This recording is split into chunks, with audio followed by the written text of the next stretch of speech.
മനുഷ്യന് വേണ്ടി ദൈവം ഉണ്ടാക്കുന്ന ഭൂമി, മനുഷ്യന് വേണ്ടി ദൈവം ഉണ്ടാക്കുക, മൂന്നും പ്രശ്നമുള്ള വാക്കുകളാണ്. അപ്പോൾ മനുഷ്യന് വേണ്ടി മാത്രമാണെങ്കിൽ പിന്നെ ബാക്കിയുള്ള മൃഗങ്ങളുടെ ആവശ്യമില്ല.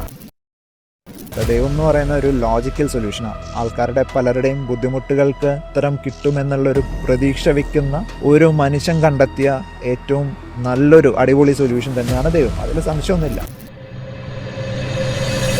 Science versus philosophy. അതുകൊണ്ട് പലരും പറഞ്ഞു കേട്ടിട്ടുണ്ട്, ഒന്ന് ഭൂമിയുടെ ഓർബിറ്റ് ഒന്ന് അങ്ങോട്ടോ ഒന്ന് ഇങ്ങോട്ടോ മാറിക്കഴിഞ്ഞാൽ ഭൂമി തണുത്ത് വിറയ്ക്കുക അല്ലെങ്കിൽ ചുട്ട് ചാമ്പലാവുന്നൊക്കെ വെറും മണ്ടത്തരാണ്. ബിഗ് ബാങ് എന്ന് പറയുന്നത് it's the theory of expansion. Big bang is not about the theory of origin. അതൊരു തെറ്റിദ്ധാരണയാണ്. സോ അപ്പം in future big bang theory ഒരു ഫാൾസ് ആയിരുന്നു എന്നുള്ളൊരു ക്ലെയിം സയൻസ് കൊണ്ടുവരുമോ? ബ്ലാക്ക് ഹോളിന് പൂർണ്ണമായിട്ട് യൂണിവേഴ്സിനെ സക്കപ്പ് ചെയ്യാൻ കഴിയുമോ എന്നുള്ളത് എത്ര ശതമാനത്തോളം റിയൽ സയൻസ് ഉണ്ട് ഇന്റർസ്റ്റെല്ലർ മൂവിയിൽ? Murphy's Law doesn't mean that something bad will happen. What it means is that whatever can happen. ആ ഡയലോഗില്ലേ ഓപ്പൺ ഹേമറിൽ, അതിപ്പോഴും ഭയങ്കര ഫേമസ് ആയിട്ടുള്ളൊരു ഡയലോഗാണ്. Now I am become death, the destroyer of the worlds എന്നുള്ളത്. Now I am become death, the destroyer of worlds. ഗീതയിൽ നിന്നെടുത്തതാണ് എന്നാണ് പറയപ്പെടുന്നത്. അദ്ദേഹം വലിയൊരു ഫാനായിരുന്നു. ഇനി ഇതിലെ ചിലപ്പോൾ ഈ ഒരു സ്പേസ് മതി, ഇതിൽ കയറ്റി കണ്ടില്ലേ ഓപ്പൺ ഹൈമർ വരെ ഗീതയെ പൊക്കിപ്പിടിച്ച് നടക്കുകയായിരുന്നു. ഈ സയൻസിന് കുറെ കോൺസ്പിറസി ഉണ്ടല്ലോ. ചന്ദ്രനിൽ കാലുകുത്തിയത് ഒരു കോൺസ്പിറസി തിയറിയാണ്. അങ്ങനൊന്നുമില്ല, ഭൂമി പരന്നതാണെന്നുള്ളത്.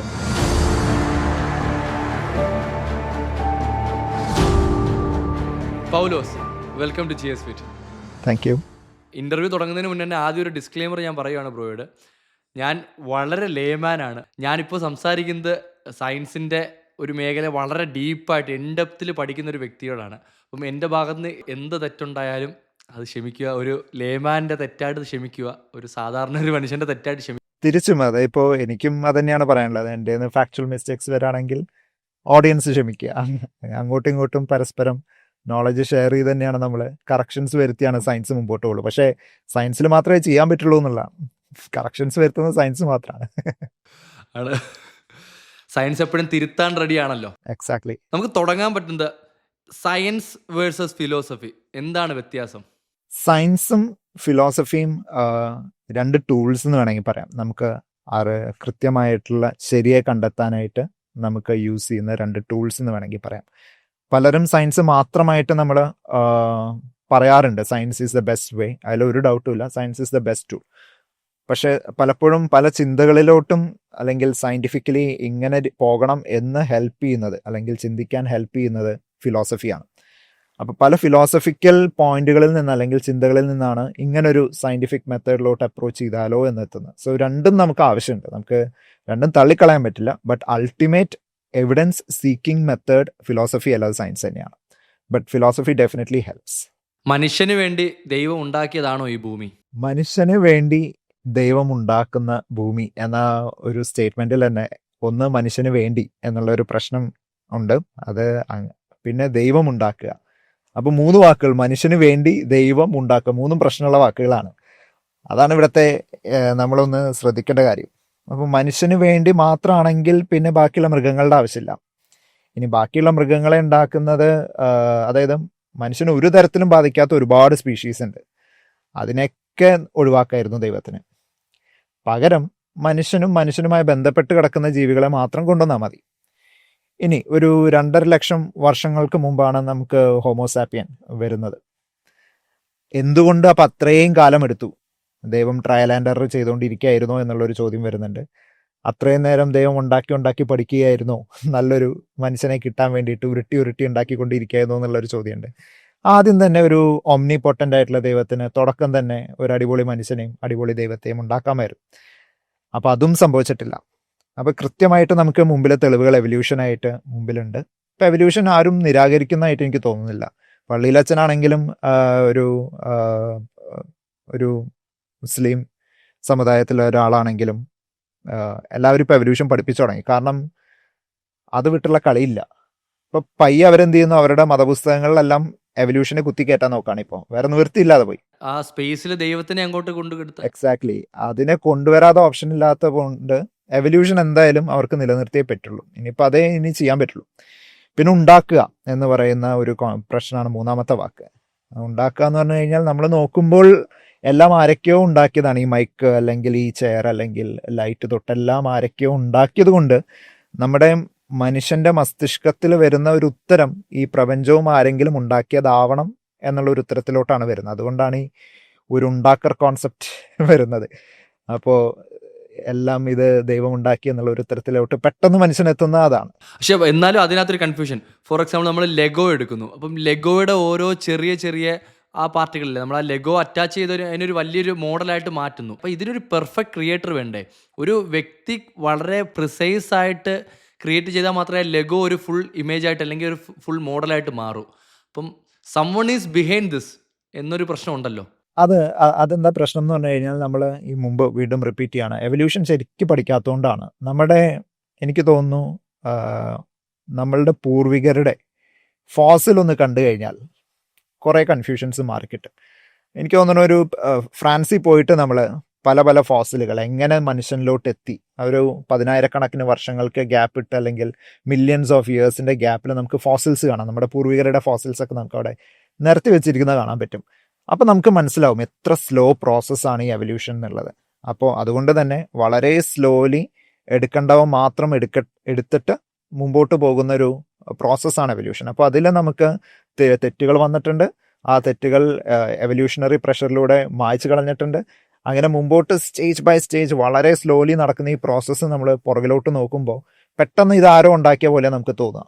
ഒരു ചെടി നമ്മൾ എടുത്തു കഴിഞ്ഞാൽ ചെടി വളരുന്നത് നമ്മൾ നോക്കിക്കഴിഞ്ഞാൽ ഓരോ ദിവസം നമ്മൾ നോക്കുമ്പോൾ ചെടി വളരാത്ത പോലെ തോന്നും. വളരെ സ്ലോലിയാണത് വളരുന്നത്.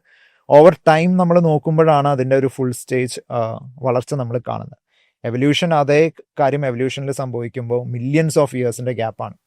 അപ്പോൾ നമ്മൾ നോക്കുമ്പോൾ ഇതെല്ലാം പെർഫെക്റ്റ് ആയിട്ട് കറക്റ്റായിട്ട് ഇരിക്കുന്നില്ലേ മനുഷ്യ ശരീരത്തിൽ? ഒരിക്കലും ഇല്ല എന്നുള്ളതാണ്. മനുഷ്യ ശരീരത്തിൽ ഒരുപാട് പ്രശ്നങ്ങളുണ്ട്. ഇപ്പോൾ ലാരിഞ്ചിയൽ നെർവ് തന്നെ, റിച്ചാർഡ് ഡോക്കിൻസ് പറയുന്ന പോലെ ലാരിഞ്ചിയൽ നെർവ് തന്നെ ബ്രെയിനിൽ നിന്ന് പോയിട്ട് ലാരൻസിലോട്ട് കണക്ട് ചെയ്യേണ്ട ഒരു ചെറിയ നെർവ് പോകുന്നത് നമ്മുടെ വളരെ നീണ്ട് വളഞ്ഞിട്ടാണ് പോകുന്നത്. അത് ജിറാഫിൻ്റെ കേസിലാണെങ്കിൽ ജിറാഫിൻ്റെ കഴുത്ത് എവിടെയാണെന്ന് ആലോചിക്കുക, ജിറാഫിൻ്റെ ഹൃദയം എവിടെയാണെന്ന് ആലോചിക്കുക. മൊത്തം വട്ടം ചുറ്റിയിട്ടാണ് തിരിച്ച് വോക്കൽ കോഡിലത്തെ ലാരൻസിലോട്ട് പോകുന്നത്. ഒരു ബുദ്ധിയുള്ള ദൈവം ഒരിക്കലും അത് ചെയ്യില്ല എന്നുള്ളതാണ്. അതാണ് ഇതിൽ സിമ്പിളായിട്ടുള്ള നമ്മൾ ആലോചിക്കേണ്ട കാര്യം. ഒരു ബുദ്ധിയുള്ള ദൈവത്തിന് ഒരു ചെറിയൊരു കണക്ഷൻ കൊടുത്താൽ പോരെ, എന്തിനാണ് നീട്ടി വലിച്ച് ഇത് ലാരൻസിലോട്ട് കണക്ട് ചെയ്യേണ്ട ആവശ്യം? അപ്പോൾ ജിറാഫിൻ്റെ പൂർവികരിലോട്ടൊന്ന് പോകുമ്പോഴാണ് നമ്മൾ ആ ഒരു റിയൽ ചേഞ്ച് നമ്മൾ കാണുന്നത്. ഓരോ ജീവജാലത്തിലും വരുന്ന വ്യത്യാസം ആ വോക്കൽ കോഡും ബ്രെയിനും തമ്മിലുള്ള ഡിസ്റ്റൻസ് കൂടുന്നതിനനുസരിച്ച് ലാരിഞ്ചൽ നെർവും കൂടി വരുന്ന നമുക്ക് കാണാൻ പറ്റും. ഇത്രയും അത്ഭുതമായ ഒരു പ്രതിഭാസം എനിക്ക് തോന്നുന്നു നമ്മുടെ പ്രപഞ്ചത്തിൽ വേറെ ഇല്ല എന്ന് തോന്നുന്നു. അപ്പോൾ നമ്മൾ ശരിക്കും എവല്യൂഷൻ പഠിച്ചു കഴിഞ്ഞാൽ ആ പ്രശ്നം തീരും. പക്ഷെ 10ാം ക്ലാസ്സിലത്തെ പുസ്തകത്തിൽ നിന്ന് അതൊക്കെ എടുത്ത് കളയുന്നതോടുകൂടി നമ്മൾ ഇനിയും എനിക്ക് തോന്നുന്നു ഇനി ആരെങ്കിലും എവല്യൂഷൻ പഠിക്കുമോ എന്നുള്ളത് സംശയമാണ്. അപ്പോൾ ഈ ചോദ്യങ്ങളെല്ലാം വളരെ കോമൺ ആയിട്ട് ഇനിയുള്ള ജനറേഷൻസിൽ വരും എന്നുള്ളതാണ്. ഞങ്ങൾക്ക് പണി കൂടി എന്നുള്ളതാണ്. ഒരു മനുഷ്യൻ ഒരു പെർഫെക്റ്റ് ക്രിയേഷൻ അല്ല എന്ന് പറയുമ്പോൾ വളരെ സിമ്പിളായിട്ട് എന്തൊക്കെയായിരിക്കും ക്രിയേഷൻ ഉണ്ടായിട്ടുള്ള ഇഷ്യൂസ്? ഒന്ന്, ഈ പറയുന്ന ഒരു പോയിന്റ്. 2, നമ്മുടെ ഹ്യൂമൻ ഹെയർ.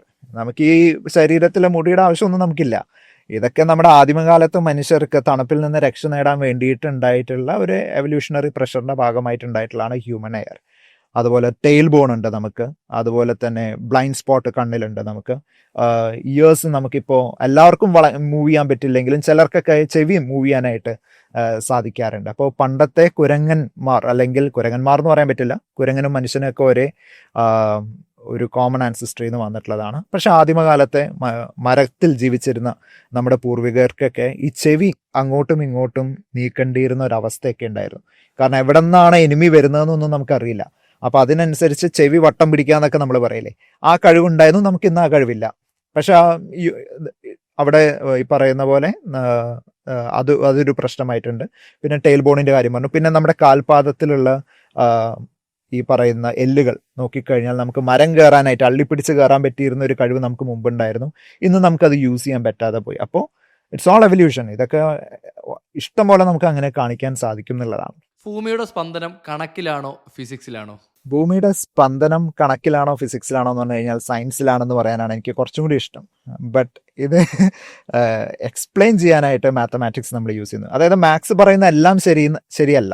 മാത്സ് ഒരു 5 തിയറീസ് മുമ്പോട്ട് വെച്ച് കഴിഞ്ഞാൽ നമുക്ക് ഈ യൂണിവേഴ്സ് ഇപ്പോൾ ഇങ്ങനെ വർക്ക് ചെയ്യുന്നു എന്ന് എക്സ്പ്ലെയിൻ ചെയ്യാനായിട്ട് അതിൽ ഒരു തിയറി ആയിരിക്കും നമുക്ക് യൂസ്ഫുൾ ആവുള്ളൂ.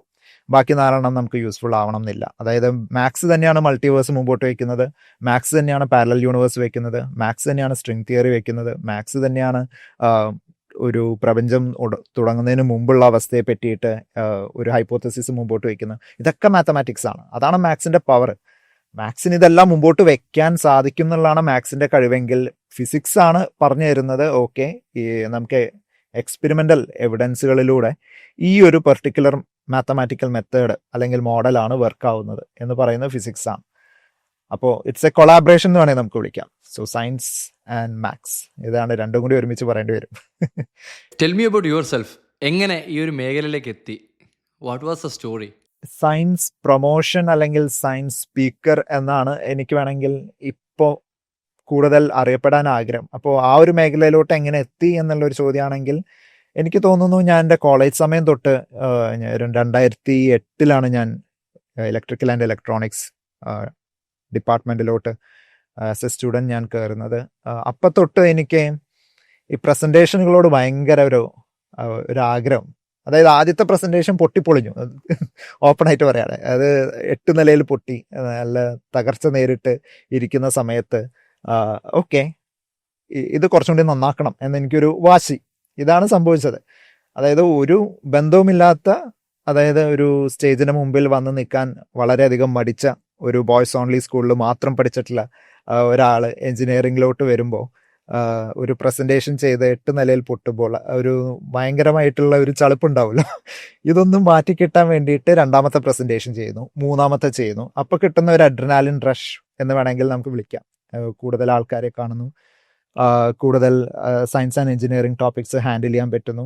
അപ്പോൾ നമ്മളിൽ തന്നെ ഉണ്ടാകുന്ന ഒരു കോൺഫിഡൻസ് ആണ് പിന്നീട് ഇത്രയും വർഷമായിട്ട്, ഇപ്പം എനിക്ക് തോന്നുന്നു 18 വർഷമായി കാണും, 2008 തൊട്ട് 2026 എന്ന് പറയുമ്പോൾ അത്രയും ഇയേഴ്സിൻ്റെ ഗ്യാപ്പിലൊരു വലിയൊരു കൗണ്ട് ചെയ്തിട്ടില്ലെങ്കിലും ഒരു 100-125 പ്രോഗ്രാംസ് നമ്മൾ അറ്റൻഡ് ചെയ്യുന്നു.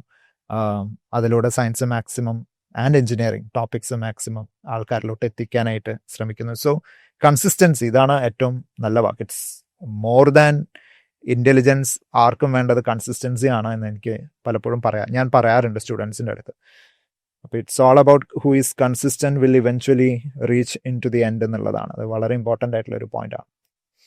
വലിയ ഐക്യമൊന്നുമല്ല നമ്മളെ ഒരാളെ ഡിറ്റർമിൻ ചെയ്യുന്നത് ആരാണെന്നൊന്നും.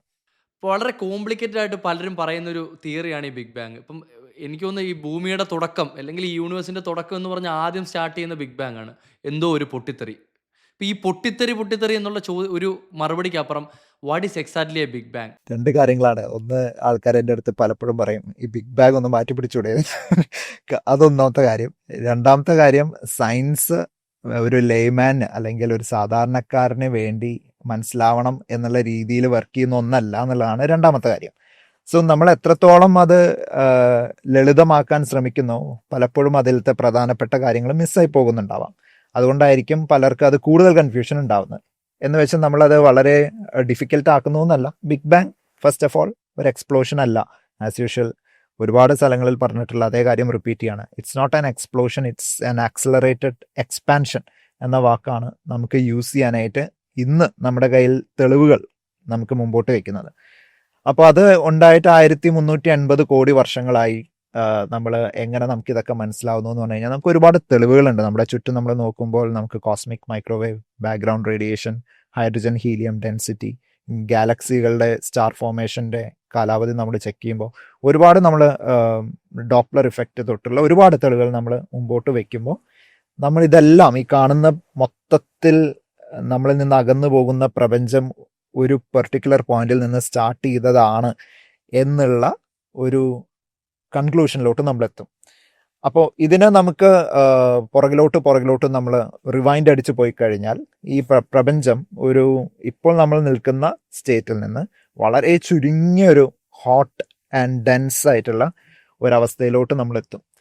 അപ്പോൾ അത് ഈ 13.8 ബില്യൺ ഇയേഴ്സ് ആയി എന്നാണ് നമ്മൾ പറയുന്നത്. അപ്പോൾ അവിടെ നിന്ന് നമ്മളൊരു പോയിന്റിൽ എത്തുക, അതായത് സമയം നമ്മൾ പുറകിലോട്ട് റിവൈൻഡ് അടിക്കുമ്പോൾ ഒരു പ്ലാങ്ക് ടൈം എന്നാണ് നമ്മൾ വിളിക്കുന്നത്. 10⁻⁻43 സെക്കൻഡ്സ് വരെ നമുക്ക് റിവൈൻഡ് അടിച്ച നമുക്ക് തെളിവുകളും നമ്മുടെ മാത്തമാറ്റിക്സും എല്ലാം കൂടി നമുക്ക് പുഷ് ചെയ്യാൻ പറ്റും, പുറകിലോട്ട് പുഷ് ചെയ്യാൻ പറ്റും. അതിൻ്റെ പുറകിലോട്ട് ഇന്ന് നമുക്ക് പുഷ് ചെയ്യാനായിട്ട് നമുക്ക് ആക്ച്വലി നമുക്കറിയില്ല what happen before that. Moment എന്നുള്ളത് നമുക്കറിയില്ല. അതുകൊണ്ട് ഒരു പ്ലാങ്ക് ടൈം മൊമെന്റ് അവിടെ വരെ നമുക്ക് പുറകിലോട്ട് റിവേഴ്സ് അടിക്കാൻ ഇന്ന് സാധിക്കും. അതിന് എല്ലാ വിധത്തിലുള്ള എവിഡൻസും നമ്മുടെ കയ്യിലുണ്ട്.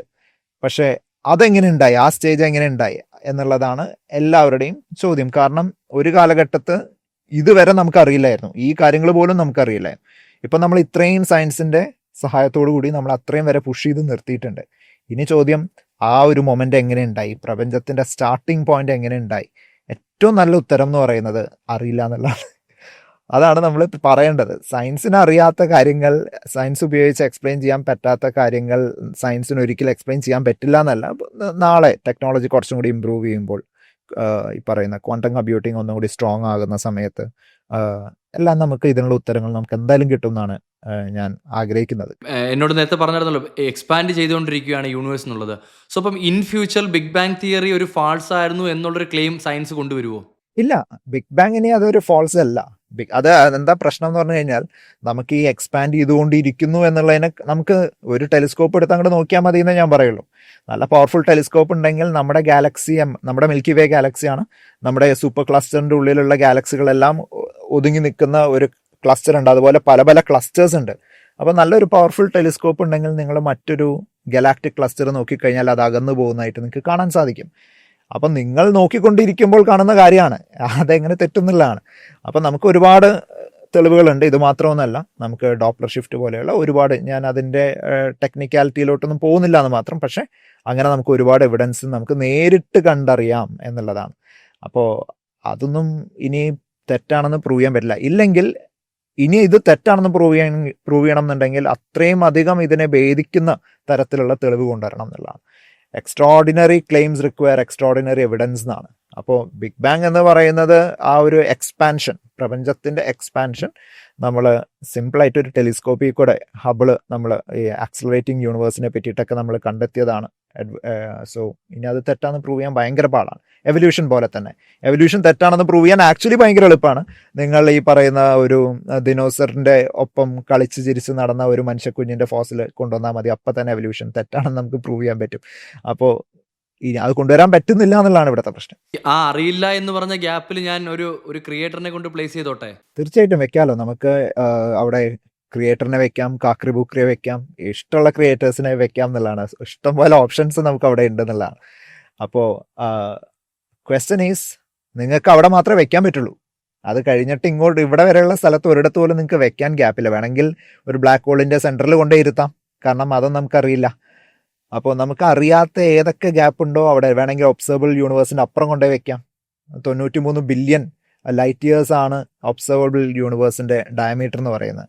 അതിനപ്പുറം കൊണ്ടേ വെക്കാം, വേണ്ട ചൊവ്വയിൽ കൊണ്ടേ വെക്കാം, പ്ലാനറ്റ് മാസിൽ കൊണ്ടേ വെക്കാം. കാരണം ഇപ്പോൾ പെർസിവറൻസും ഓപ്പർച്യൂണിറ്റി പോലെയുള്ള മാർഷ്യൻ റോവേഴ്സ് തപ്പി പോയിട്ടുള്ള സ്ഥലങ്ങളും സാറ്റലൈറ്റ് കവർ ചെയ്തിരിക്കുന്ന സ്ഥലങ്ങൾ മാത്രമേ നമുക്ക് അറിയുള്ളൂ. വേണമെങ്കിൽ ചൊവ്വാഗ്രഹത്തിന്റെ സെൻട്രൽ കോറിന്റെ ഉള്ളിലാണ് നിങ്ങളുടെ പടച്ചോൻ ഇരിക്കുന്നത് വേണമെങ്കിൽ പറയാം.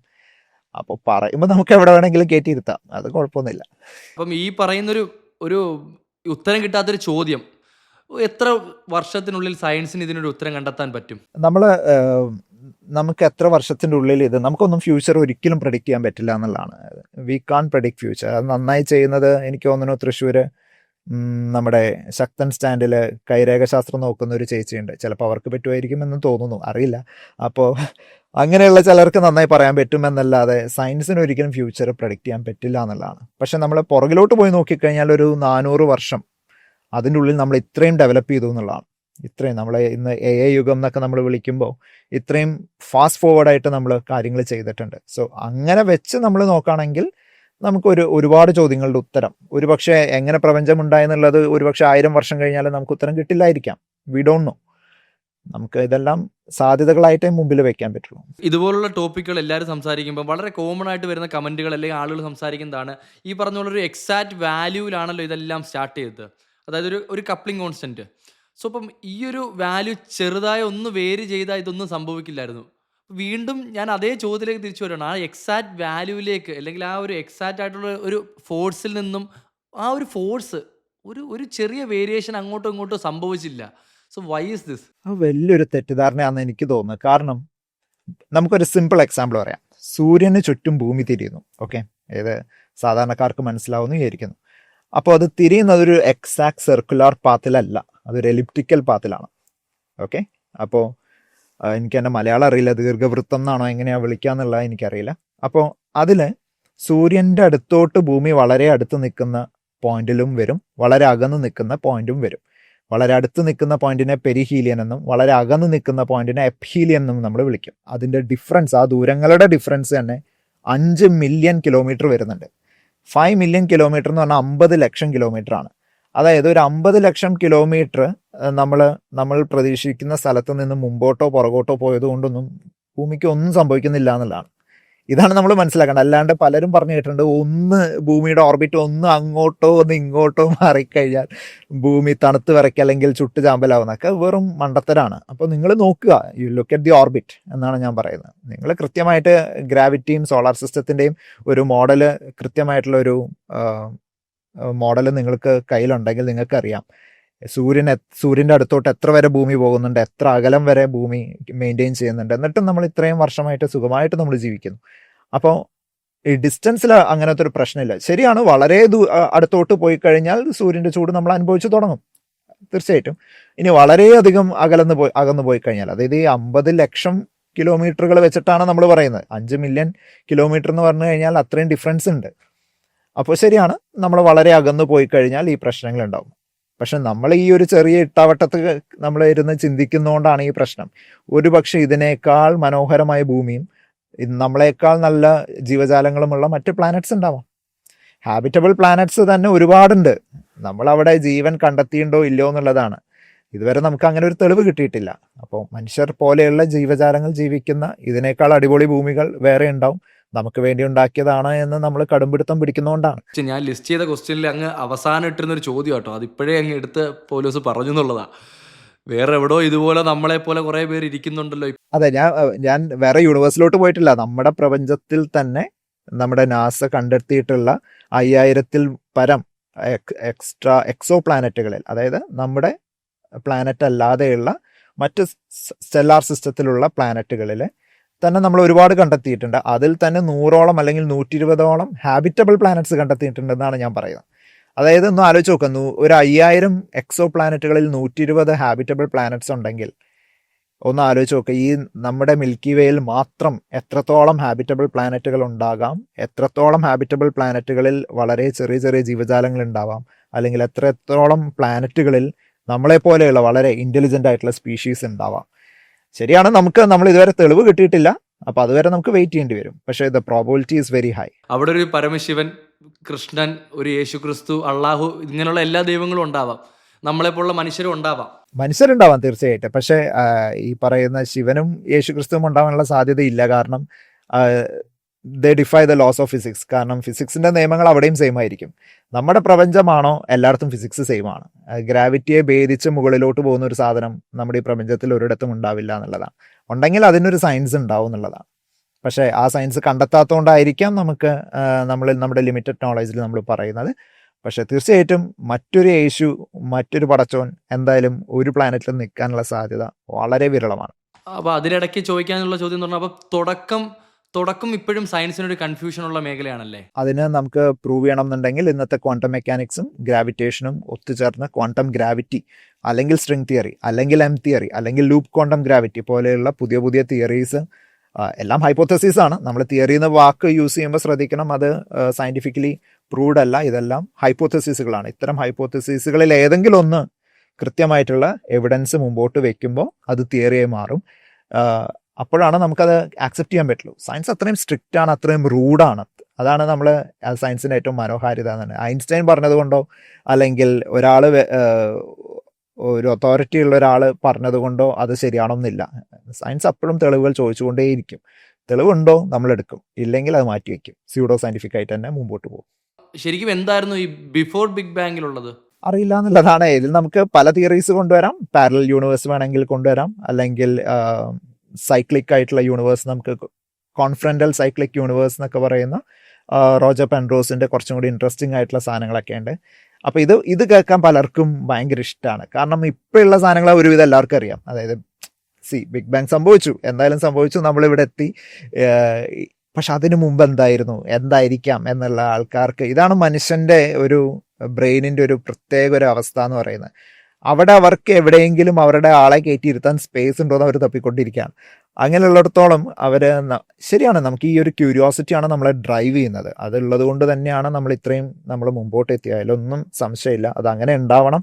അങ്ങനെ ഉണ്ടാവുമ്പോൾ മാത്രമാണ് പുതിയ തിയറീസും കണ്ടുപിടുത്തങ്ങൾ വരുള്ളൂ. അപ്പോൾ ഒരുപക്ഷെ ഈ ഒരു തുടക്കം ഉണ്ടായി കാണില്ല. ദാറ്റ്സ് എ വെരി ഗുഡ്, എനിക്ക് തോന്നുന്നു നല്ലൊരു ഹൈപ്പോത്തസിസ് ആണ്. ഒരുപക്ഷെ ഒരു തുടക്കം ഉണ്ടാവില്ലായിരിക്കാം. മറ്റൊരു പ്രപഞ്ചത്തിൻ്റെ അവസാനത്തിൽ നിന്ന് തുടങ്ങിയതായിരിക്കാം ഈ കാണുന്ന നമ്മുടെ പ്രപഞ്ചം എന്ന് പറയുന്നത്. അപ്പോൾ അങ്ങനെ ഒരു പോസിബിലിറ്റി ഉണ്ട്. നമുക്ക് തള്ളിക്കളയാനൊന്നും പറ്റില്ല. പക്ഷേ once again we are searching for evidence.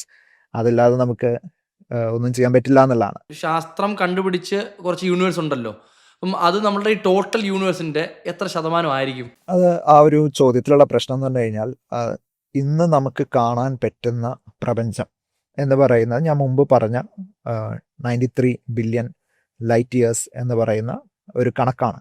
അതിനപ്പുറത്തോട്ട് നമ്മുടെ യൂണിവേഴ്സ് എക്സ്പാൻഡ് ചെയ്തിട്ടുണ്ട്. അതെത്ര എക്സ്പാൻഡ് ചെയ്തിട്ടുണ്ട് എന്ന് നമുക്കറിയില്ല. അപ്പോൾ ടോട്ടൽ യൂണിവേഴ്സ് എന്ന ചോദ്യം, അതിൻ്റെ സൈസ് നമുക്കറിയില്ല എന്നുള്ളതാണ്. It could be infinite or it could be A very large finite number എന്നുള്ളതാണ്. വളരെ വലിയൊരു പ്രപഞ്ചമായിരിക്കാം, വളരെ വലിയ എന്നാൽ ഇൻഫിനിറ്റ് അല്ലാത്തൊരു പ്രപഞ്ചമായിരിക്കാം. അല്ലെങ്കിൽ ഈ മുമ്പ് പറഞ്ഞതുപോലെ ഇൻഫിനിറ്റ് ആയിട്ടുള്ളൊരു പ്രപഞ്ചം തന്നെയായിരിക്കാം. ഒന്ന്. രണ്ട്, ആ ഒരു യൂണിവേഴ്സേ ഉള്ളൂ, അതിൽ സംശയമൊന്നുമില്ല. നമുക്ക് ഇന്ന് നമ്മുടെ അറിവ് പ്രകാരം ഇന്ന് ഒരു യൂണിവേഴ്സേ ഉള്ളൂ. ഇനി മൾട്ടിവേഴ്സ് ഉണ്ടോ അല്ലെങ്കിൽ ഇതുപോലെയുള്ള മറ്റ് പ്രപഞ്ചങ്ങളുണ്ടോ എന്നുള്ളതിനൊന്നും തെളിവില്ല. അപ്പോൾ ടോട്ടൽ നമ്പർ ഓഫ് യൂണിവേഴ്സസ് നമുക്ക് അറിയാവുന്നതിൽ ഒന്ന് മാത്രമേ ഉള്ളൂ.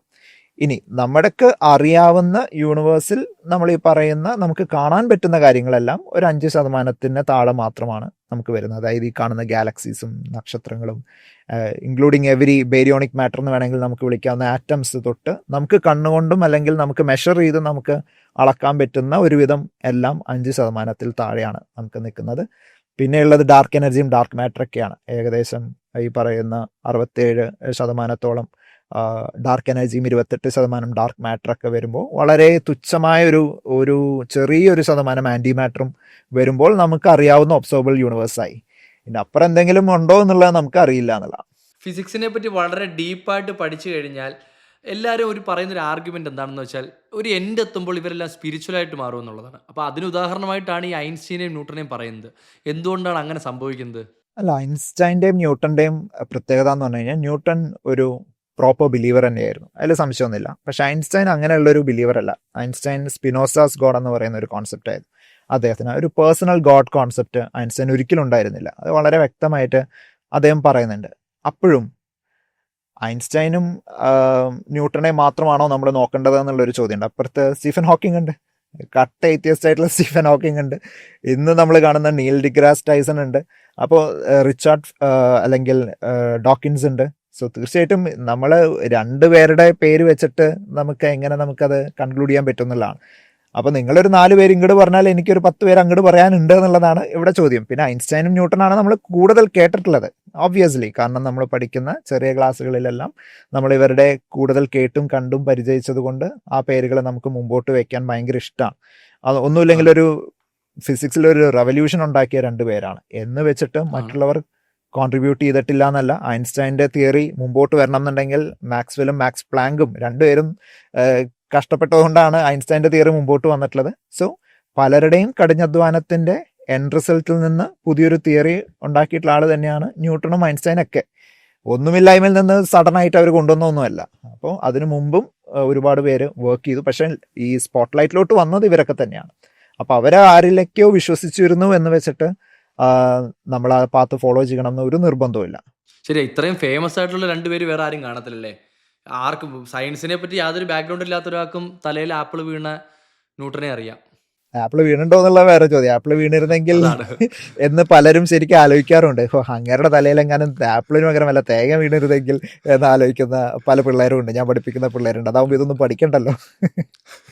പക്ഷെ ന്യൂട്ടൺ ഇല്ലെങ്കിൽ മറ്റൊരു ന്യൂട്ടൺ എവിടെയെങ്കിലും പൊന്തി വരും. സയൻസിനെ നമുക്ക് ഒരു സ്ഥലത്തൊന്നും ലോക്ക് ചെയ്തൊന്നും വെക്കാൻ പറ്റില്ല. It keeps on going and expanding. So നമുക്ക് ന്യൂട്ടൺ ഇല്ലായിരുന്നെങ്കിൽ ഇതൊന്നും പഠിക്കേണ്ടിയിരുന്നില്ലല്ലോ എന്നുള്ളത് തെറ്റാണ്. എനിക്ക് തോന്നുന്നു പിന്നീട് ഒരുപക്ഷെ സമയമെടുക്കുമായിരിക്കും. കൂടുതൽ സമയമെടുത്ത് ആരെങ്കിലും എല്ലാം കണ്ടുപിടിക്കുമായിരിക്കും. ഫിസിക്സിന്റെ മൊത്തം ചരിത്രം എടുത്തു കഴിഞ്ഞാൽ ഏറ്റവും കൂടുതൽ കോൺട്രിബ്യൂഷൻ കൊടുത്തിട്ടുള്ള ഒരു സയന്റിസ്റ്റ് ആരായിരിക്കും? നമ്മുടെ മുമ്പിൽ വരുന്ന ആദ്യത്തെ പേര് ഐൻസ്റ്റൈൻ ആയിരിക്കാം. കാരണം ഐൻസ്റ്റൈൻ എന്ന് പറയുന്നത് ന്യൂട്ടന്റെ മുമ്പ് അല്ലെങ്കിൽ ന്യൂട്ടൺ കണ്ടുവച്ചിട്ടുള്ള കൺവെൻഷണൽ ക്ലാസിക്കൽ ഫിസിക്സിനെ ഉടച്ച് വാർത്തെടുത്ത ഒരു മനുഷ്യനാണ് ആൽബർട്ട് ഐൻസ്റ്റൈൻ. അപ്പൊ ഇന്നും നമ്മൾ അദ്ദേഹത്തിന്റെ പേരിലോട്ട് തന്നെ തിരിച്ചു പോകുന്നതിന്റെ ഒരു റീസൺ എന്ന് പറയുന്നത് നമുക്ക് സാധാരണ പെട്ടെന്ന് ഒരു മനുഷ്യന് ചിന്തിക്കാൻ പറ്റുന്ന ഫിസിക്സിൽ നിന്നും വലിയൊരു ഡീവിയേഷൻ അദ്ദേഹം ഉണ്ടാക്കി എന്നുള്ളതാണ്. ബട്ട് ആസ് ദറ്റ് മുമ്പ് പറഞ്ഞ പോലെ നമ്മൾ ഈ പറയുന്ന ഒരു സാമ്പാർ എന്ന് പറയുമ്പോൾ അതിൽ വെണ്ടയ്ക്കമുണ്ട്, സാമ്പാർ മസാലയുണ്ട്, എല്ലാം ഉണ്ട് എന്നുള്ളതാണ്. അപ്പോൾ മാക്സ്വെല്ലിന്റെയും മാക്സ് പ്ലാങ്കിന്റെയും കോൺട്രിബ്യൂഷൻസ്, നീൽസ് ബോറിന്റെയും ഹൈസൻബർഗിന്റെയും കോൺട്രിബ്യൂഷൻസും നമുക്ക് മറക്കാൻ പറ്റില്ല. പക്ഷേ നമ്മൾ ആസ് എ ഹോൾ നമ്മൾ നോക്കുമ്പോൾ ഐൻസ്റ്റൈൻ്റെ relativity, special relativity, general relativity ഉണ്ടാക്കിയ ഇമ്പാക്റ്റ്, അല്ലെങ്കിൽ ജനറൽ തിയറി ഓഫ് റിലേറ്റിവിറ്റി ഇന്നും ആൾക്കാരെ ഇപ്പോഴും ചെക്ക് ചെയ്തുകൊണ്ടിരിക്കുകയാണ്. അത് ശരിയാണോ. ഓരോ തവണ ചെക്ക് ചെയ്യുമ്പോഴും അത് ശരിയാണ് എന്ന് തന്നെ നമുക്ക് ആൻസർ കിട്ടിക്കൊണ്ടിരിക്കുന്നു. എന്ന് വെച്ച് മനുഷ്യൻ ഇന്നും നിർത്തുന്നില്ല. We are still searching. ഇത് വേറെ ഏതെങ്കിലും രീതിയിൽ തെറ്റാണെന്ന് പ്രൂവ് ചെയ്യാൻ പറ്റുമോ? അതാണ് സയൻസിൻ്റെ ഏറ്റവും വലിയൊരു അഡ്വാൻറ്റേജ്. ഫോൾസിഫയബിൾ ആണ് സയൻസ് എന്നുള്ളതാണ്. അപ്പോൾ ഇത് തെറ്റാണോ എന്ന് പ്രൂവ് ചെയ്യാനായിട്ട് നമുക്ക് ചെക്ക് ചെയ്യാൻ സാധിക്കും എന്നുള്ളതാണ്. അപ്പോൾ നിരവധി തവണ ഈ relativity theories, especially general theory of relativity തെറ്റാണോ എന്ന് ചെക്ക് ചെയ്യാനായിട്ട് ഇന്നും ശ്രമിച്ചുകൊണ്ടിരിക്കുന്നു. പക്ഷെ ഒന്നും പറ്റുന്നില്ല എന്നുള്ളതാണ്. അപ്പം കൂടുതൽ അത് ശരിയാണ്, കൂടുതൽ ആക്യുറേറ്റ് ആണെന്ന് നമുക്ക് ഉത്തരങ്ങൾ കിട്ടിക്കൊണ്ടിരിക്കുകയാണ്. അപ്പോൾ എനിക്ക് തോന്നുന്നു ഒരുപാട് ഫീൽഡുകളുണ്ട്, സബ് ആറ്റോമിക് ഫിസിക്സ് ആണെങ്കിലും കോസ്മോളജി ആണെങ്കിലും. പക്ഷെ എല്ലാവർക്കും ഈ റിലേറ്റിവിറ്റിയിലോട്ട് കണക്ട് ചെയ്യാൻ പറ്റുന്നതിൻ്റെ ഒരു മെയിൻ ആഗ്രഹം, അല്ലെങ്കിൽ അവരെപ്പോഴും ട്രൈ ചെയ്തുകൊണ്ടിരിക്കുന്നതിൻ്റെ റീസൺ എന്ന് പറഞ്ഞു കഴിഞ്ഞാൽ പ്രപഞ്ചം എങ്ങനെ ഉണ്ടായി എന്നുള്ള ചോദ്യത്തിലോട്ട് ഉത്തരം നമുക്ക് നയിക്കുന്നത്, അല്ലെങ്കിൽ ബ്ലാക്ക് ഹോളിൻ്റെ സെൻറ്ററിൽ എന്താണ് എന്നുള്ള ഇത്തരം ചോദ്യങ്ങൾക്കുള്ള ഉത്തരങ്ങളിലോട്ട് എത്താനായിട്ട് ഐൻസ്റ്റൈൻ്റെ തിയറി വളരെയധികം ഹെൽപ്പ് ചെയ്തിട്ടുണ്ട്. പക്ഷേ നമുക്ക് അതിന് ആൻസർ കിട്ടിയിട്ടില്ല. പക്ഷെ തീർച്ചയായിട്ടും അവിടെയെല്ലാം ഐൻസ്റ്റൈൻ ഇങ്ങനെ പൊന്തി വരും. അല്ലാതെ നമുക്ക് ഈ കസേര നീക്കാനോ അല്ലെങ്കിൽ ഈ ലൈറ്റ് ഓൺ ചെയ്യാനോ ഐൻസ്റ്റൈൻ്റെ ഇക്വേഷൻസിൻ്റെ ആവശ്യം വരുന്നില്ല എന്നുള്ളതാണ്. അവിടെ ന്യൂട്ടൺ മതി എന്നുള്ളതാണ്. വളരെ കൗതുകമുള്ളൊരു ടോപ്പിക്കാണ് ഈ ബ്ലാക്ക് ഹോൾ. എന്താണ് ശരിക്കും ഒരു ബ്ലാക്ക് ഹോൾ എന്ന് പറയുന്നത്?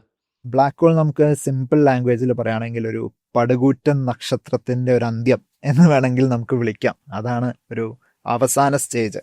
അത് പല സ്റ്റേജസ് ഉണ്ട്. End of A giant star എന്ന് വേണമെങ്കിൽ വിളിക്കാം. അത് തന്നെ മൾട്ടിപ്പിൾ ഓപ്ഷൻസ് ഉണ്ട്. ന്യൂട്രോൺ സ്റ്റാർ ആയിട്ടൊക്കെ അത് അവസാനിക്കാം. പക്ഷെ വളരെ വലിയ നക്ഷത്രങ്ങൾ ഉള്ളതിൽ നമുക്ക് കാണാൻ പറ്റുന്ന ഏറ്റവും വലിയ നക്ഷത്രങ്ങളുടെ ഒരു ലാസ്റ്റ് സ്റ്റേജ് ബ്ലാക്ക് ഹോൾ ആണ്. ബ്ലാക്ക് ഹോളിൽ അത് അവസാനിക്കില്ല. Black hole it's releasing radiation. അപ്പോൾ അതുകൊണ്ട് ബ്ലാക്ക് ഹോളുകൾക്കും ഒരു കാലഘട്ടത്തെ അവസാനം ഉണ്ടാകാം എന്ന് തന്നെയാണ് നമ്മൾ പ്രതീക്ഷിക്കുന്നത്. അപ്പോൾ പക്ഷെ ഇപ്പോഴത്തെ എന്താണ് ബ്ലാക്ക് ഹോൾ എന്ന് ചോദിച്ചു കഴിഞ്ഞാൽ this is the best explanation. അപ്പോൾ ഒരു വലിയൊരു സൂപ്പർനോവ എക്സ്പ്ലോഷന് ശേഷം, അതായത് നക്ഷത്രത്തിൻ്റെ അവസാന സ്റ്റേജ്, ന്യൂക്ലിയർ ഫ്യൂഷൻ എല്ലാം കഴിയുന്ന ഒരു സ്റ്റേജിൽ ഈ പറയുന്ന ഗ്രാവിറ്റി ഡോമിനേറ്റ് ചെയ്യുന്ന സമയത്ത്, അതായത് രണ്ട് ഫോഴ്സുകൾ തമ്മിലുള്ളൊരു വടംവലിയാണ്. ഒന്ന് ഗ്രാവിറ്റേഷണൽ ഫോഴ്സ് ഉള്ളിലോട്ട് നമ്മൾ വലിച്ചുകൊണ്ടിരിക്കുമ്പോൾ പുറത്തോട്ട് ന്യൂക്ലിയർ ഫ്യൂഷൻ കാരണം പുറത്തോട്ട് എനർജി റിലീസ് ചെയ്തുകൊണ്ടിരിക്കുന്ന രണ്ട് ഫോഴ്സുകളുടെ ഒരു വടംവലി മത്സരമാണിത്. അപ്പോൾ എപ്പോഴാണോ ഗ്രാവിറ്റി ഡോമിനേറ്റ് ചെയ്യുന്നത് എല്ലാം കൂടി സഡൻ ആയിട്ട് വലിയ നക്ഷത്രങ്ങൾ ഇംപ്ലോഡ് ചെയ്യുന്ന ഒരവസ്ഥ. അങ്ങനെ ഇംപ്ലോഡ് ചെയ്യുന്ന ഒരവസ്ഥയിൽ നിന്ന് സഡൻ ആയിട്ട് ഉണ്ടാകുന്ന ഒരു സൂപ്പർനോവ എക്സ്പ്ലോഷൻ. അതിനുശേഷം നക്ഷത്രത്തിൻ്റെ സൈസ് അനുസരിച്ച് ഒന്നെങ്കിൽ ന്യൂട്രോൺ സ്റ്റാർ ആയിട്ടോ ബ്ലാക്ക് ഹോൾ ആയിട്ടോ അവസാനിക്കുന്നു.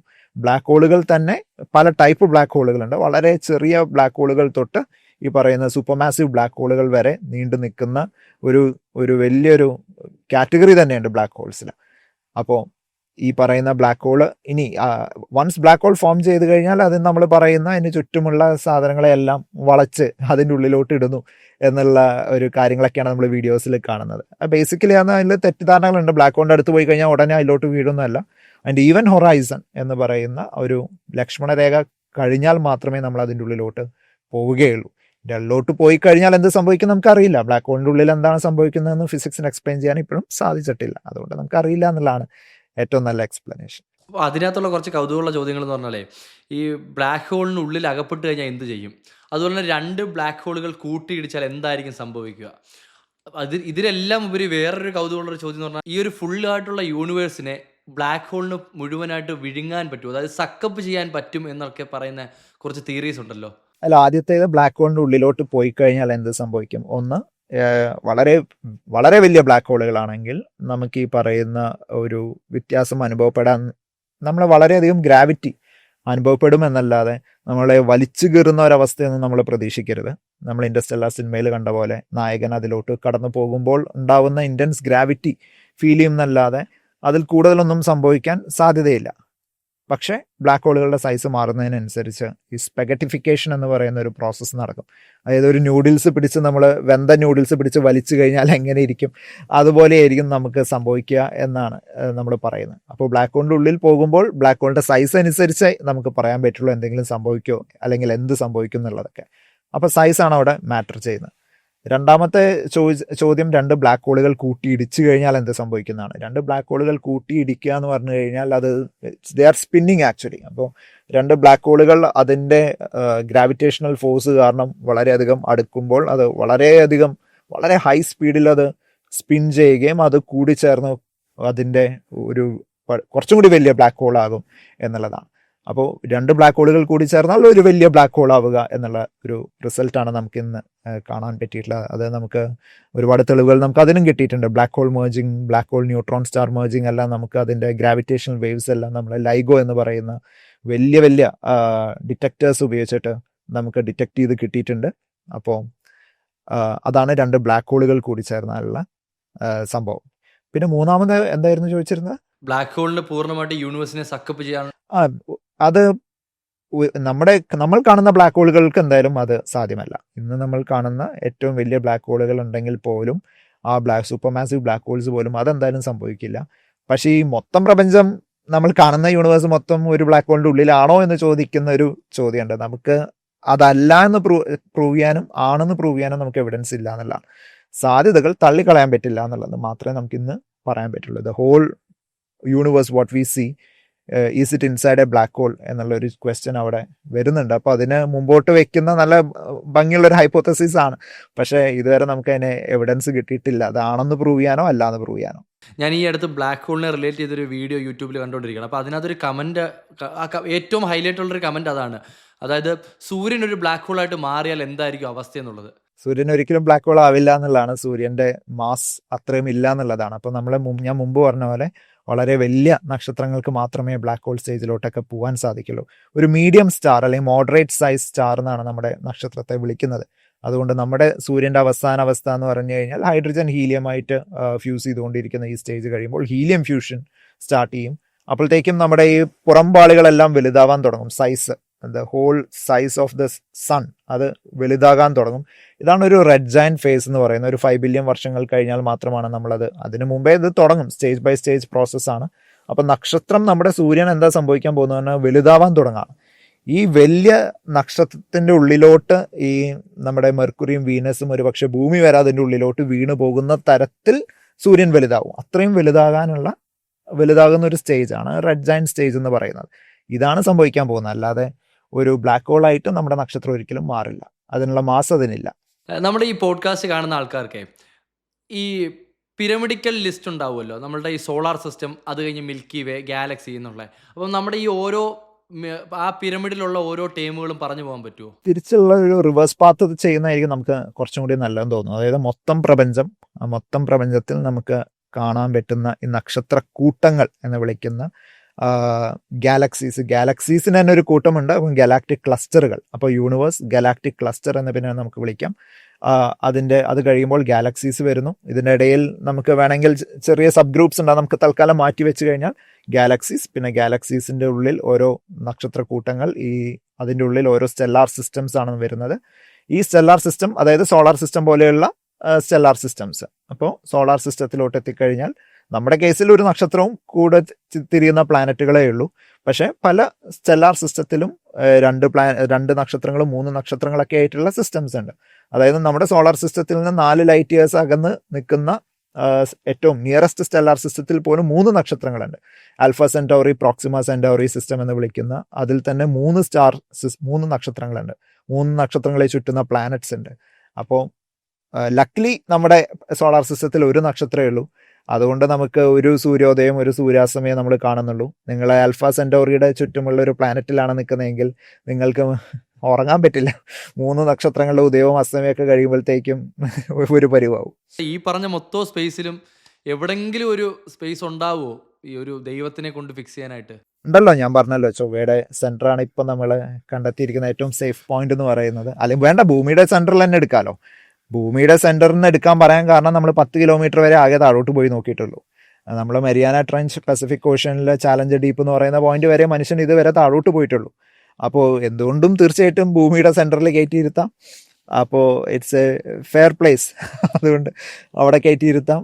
നമ്മൾ കാണാത്ത ഏത് സ്ഥലത്തും കൊണ്ടുപോയി നമുക്ക് ഇരുത്താനുള്ള ഗ്യാപ്പുകൾ എന്തായാലും ഉണ്ട്. അവരവിടെ തന്നെ ഇരുത്തുള്ളൂ. അല്ലാതെ നമുക്ക് ഒരിക്കലും ഈ കസേരയിൽ അങ്ങേര് വന്നിരിക്കണ്ടെന്ന് പറയാൻ പറ്റുമോ? ഒരിക്കലും പറ്റില്ല. ഉണ്ടെങ്കിൽ നിങ്ങൾക്ക് ആരാണോ ഉണ്ടെന്ന് പറയുന്നത് അവർ കൊണ്ടുവന്ന് കാണിച്ചു തരിക എന്നുള്ളതാണ്. അപ്പോൾ ഇവർ പറയും സയൻസിന് ഡീൽ ചെയ്യേണ്ട ഒരു ടോപ്പിക്കല്ല ദൈവം, അത് അതുക്കും മേലെയാണെന്നൊക്കെ പറയും. സയന്റിഫിക്കലി ഗോഡില്ല. അതേ ഞാനും പറയുന്നുള്ളൂ. It's A very logical solution എന്നാണ് എനിക്ക് തോന്നിയിട്ടുള്ളത്. ദൈവം എന്ന് പറയുന്ന ഒരു ലോജിക്കൽ സൊല്യൂഷനാണ്. കാരണം ആൾക്കാരുടെ പലരുടെയും ബുദ്ധിമുട്ടുകൾക്ക് ഉത്തരം കിട്ടുമെന്നുള്ളൊരു പ്രതീക്ഷ വയ്ക്കുന്ന ഒരു മനുഷ്യൻ കണ്ടെത്തിയ ഏറ്റവും നല്ലൊരു അടിപൊളി സൊല്യൂഷൻ തന്നെയാണ് ദൈവം. അതിൽ സംശയമൊന്നുമില്ല. അതുകൊണ്ടാണല്ലോ നമ്മൾ എന്നും പിടിവിടാതെ അതുമേ മുറുക്കെ പിടിച്ചിരിക്കുന്നത്. അല്ലെങ്കിൽ എപ്പോഴും വിടേണ്ട ഐറ്റമാണ് ഈ പഴകിയ ഐറ്റംസ് ഒക്കെ. അപ്പോൾ എന്തുകൊണ്ടൊക്കെയോ അത് പലർക്കും ഹെൽപ്ഫുള്ളാണ്. അപ്പോൾ ആ ഹെൽപ്പിന് അല്ലെങ്കിൽ അങ്ങനെ പ്രതീക്ഷ വെച്ചിരിക്കുന്ന ഒരാളുടെ മുഖത്ത് നോക്കിയിട്ട് ദൈവമില്ല എന്ന് പറയുന്നത് ശരിയാണോടാ എന്ന് ചോദിച്ചു കഴിഞ്ഞാൽ ഇറ്റ് ഡിപ്പെൻസ്. നമ്മൾ ഒരിക്കലും ഒരു ക്യാൻസർ വാർഡിൽ പോയിട്ട് നമ്മൾ അല്ലെങ്കിൽ പ്രാർത്ഥിച്ചുകൊണ്ടിരിക്കുന്ന രോഗം മാറ്റണേ എന്ന് പ്രാർത്ഥിച്ചുകൊണ്ടിരിക്കുന്ന ഒരാളുടെ മുഖത്ത് പോയിട്ട് സയൻസ് വെച്ചിട്ട് ദൈവമില്ല എന്നൊന്നും നമ്മൾ ഒരിക്കലും പോയി പറയില്ല. That's not right. അപ്പം അതിനാണ് നമ്മൾ പഠിക്കുന്നത്. നമുക്ക് വിദ്യാഭ്യാസം തന്നിട്ടുള്ള അതിനാണ്. അപ്പോൾ എവിടെ പറയണം എവിടെ പറയണ്ടെന്നുള്ളത് കൃത്യമായിട്ട് അറിയണം. പക്ഷേ ദിസ് ഈസ് എ വൈറസ് എന്നുള്ളതിൽ ഒരു സംശയമില്ല. ശരിക്കും അതാണല്ലോ ഒരു യുക്തിബോധം. എക്സാക്ട്ലി. അപ്പോൾ ഇതൊരു വൈറസ് ആണെന്നുള്ളത് കൃത്യമായിട്ടുള്ള ഒരു ധാരണ ഇത് കേൾക്കുന്നവർക്ക് വേണം. നിങ്ങളുടെ ഉള്ളിൽ നിങ്ങൾ ഇത് പിടിച്ചുകൊണ്ടിരിക്കുകയാണെങ്കിൽ നിങ്ങളുടെ ടൈം വേസ്റ്റാണ്, എനർജി വേസ്റ്റാണ്, മണി വേസ്റ്റാണ്. അതിൽ യാതൊരു സംശയമില്ല. പിന്നെ നിങ്ങൾക്കത് എന്തൊക്കെയോ രീതിയിൽ നിങ്ങൾക്കതൊരു സമാധാനം തരുന്നുണ്ടെങ്കിൽ നിങ്ങൾക്ക് ആ ബാക്കി 3 കാര്യങ്ങൾ ടൈം, എനർജി, മണി നിങ്ങൾക്കത് കൊടുക്കാൻ ഉണ്ടെങ്കിൽ തീർച്ചയായിട്ടും കൊടുത്തോളൂ. അതിനിപ്പോൾ ആരും എതിരൊന്നുമല്ല. സോ അൾട്ടിമേറ്റ്ലി ഞാൻ പറയുന്നത് വീണ്ടും റിപ്പീറ്റ് ചെയ്യുന്നു, ദിസ് ഈസ് സ്യൂഡോ സയൻറ്റിഫിക്. നമുക്കിത് തെളിയിക്കപ്പെട്ടിട്ടില്ല. നിങ്ങൾ എക്സ്പീരിയൻസുകളുടെ പുറത്ത് മാത്രമേ നിങ്ങൾക്കിത് പറയാൻ പറ്റുന്നുള്ളൂ. അത് വെറും കോയിൻസിഡൻസ് ആയിരിക്കാം. പല എക്സ്പീരിയൻസുകളും കോയിൻസിഡൻസ് വഴി വരുന്നതാണ്. അപ്പോൾ ഞാനിത് പലപ്പോഴും പല സ്ഥലത്ത് പറയുമ്പോഴും എനിക്ക് ഇങ്ങനെ സംഭവിച്ചു, അങ്ങനെ സംഭവിച്ചു, അപ്പോൾ ഇത് ദൈവം വന്നത് കൊണ്ടല്ലേ എന്നൊക്കെ ചോദിക്കുന്ന പലരുണ്ട്. എനിക്ക് കേട്ടിടത്തോളം അതെല്ലാം പ്യുവർ കോയിൻസിഡൻസ് ആണ്. ഒരു മിറക്കിൾ നിങ്ങൾക്ക് ഒരിക്കലും കാണിച്ചു തരാൻ പറ്റില്ല. മിറക്കിൾ, അത്ഭുതം എന്ന് പറയുന്ന സാധനം നിങ്ങൾക്ക് ഒരിക്കലും കാണിക്കാൻ പറ്റില്ല. എന്തുകൊണ്ട് കാണിക്കാൻ പറ്റില്ല എന്ന് പറഞ്ഞു കഴിഞ്ഞാൽ അത് അൺസയന്റിഫിക് അല്ലെങ്കിൽ ഇന്നത്തെ ശാസ്ത്ര നിയമങ്ങൾക്ക് അതീതമായിട്ടുള്ള എന്തെങ്കിലും ആവണം മിറക്കിൾ എന്ന് പറയണമെങ്കിൽ. അങ്ങനെ ഒന്നും നിങ്ങൾക്ക് ഒരിക്കലും കാണിച്ചു തരാൻ സാധിക്കില്ല എന്നുള്ളതാണ്. അത് ഇതിപ്പോൾ കേട്ടോണ്ടിരിക്കുന്ന ആരായാലും ഒരു വിശ്വാസിയാണെങ്കിൽ ഇതിനെ കൗണ്ടർ ചെയ്യുന്നതായിട്ടുള്ള ആർഗ്യുമെന്റുകൾ ഓൾറെഡി അവരുടെ മൈൻഡിൽ ഓട്ടോമാറ്റിക്കലി വന്നു പോകും. തീർച്ചയായിട്ടും. ഇതിന് നമ്മുടെ ഈ പറയുന്ന വീഡിയോയ്ക്ക് ഇനി എന്തായാലും എന്തുണ്ടാവും, പുറകെ വീഡിയോ വരും.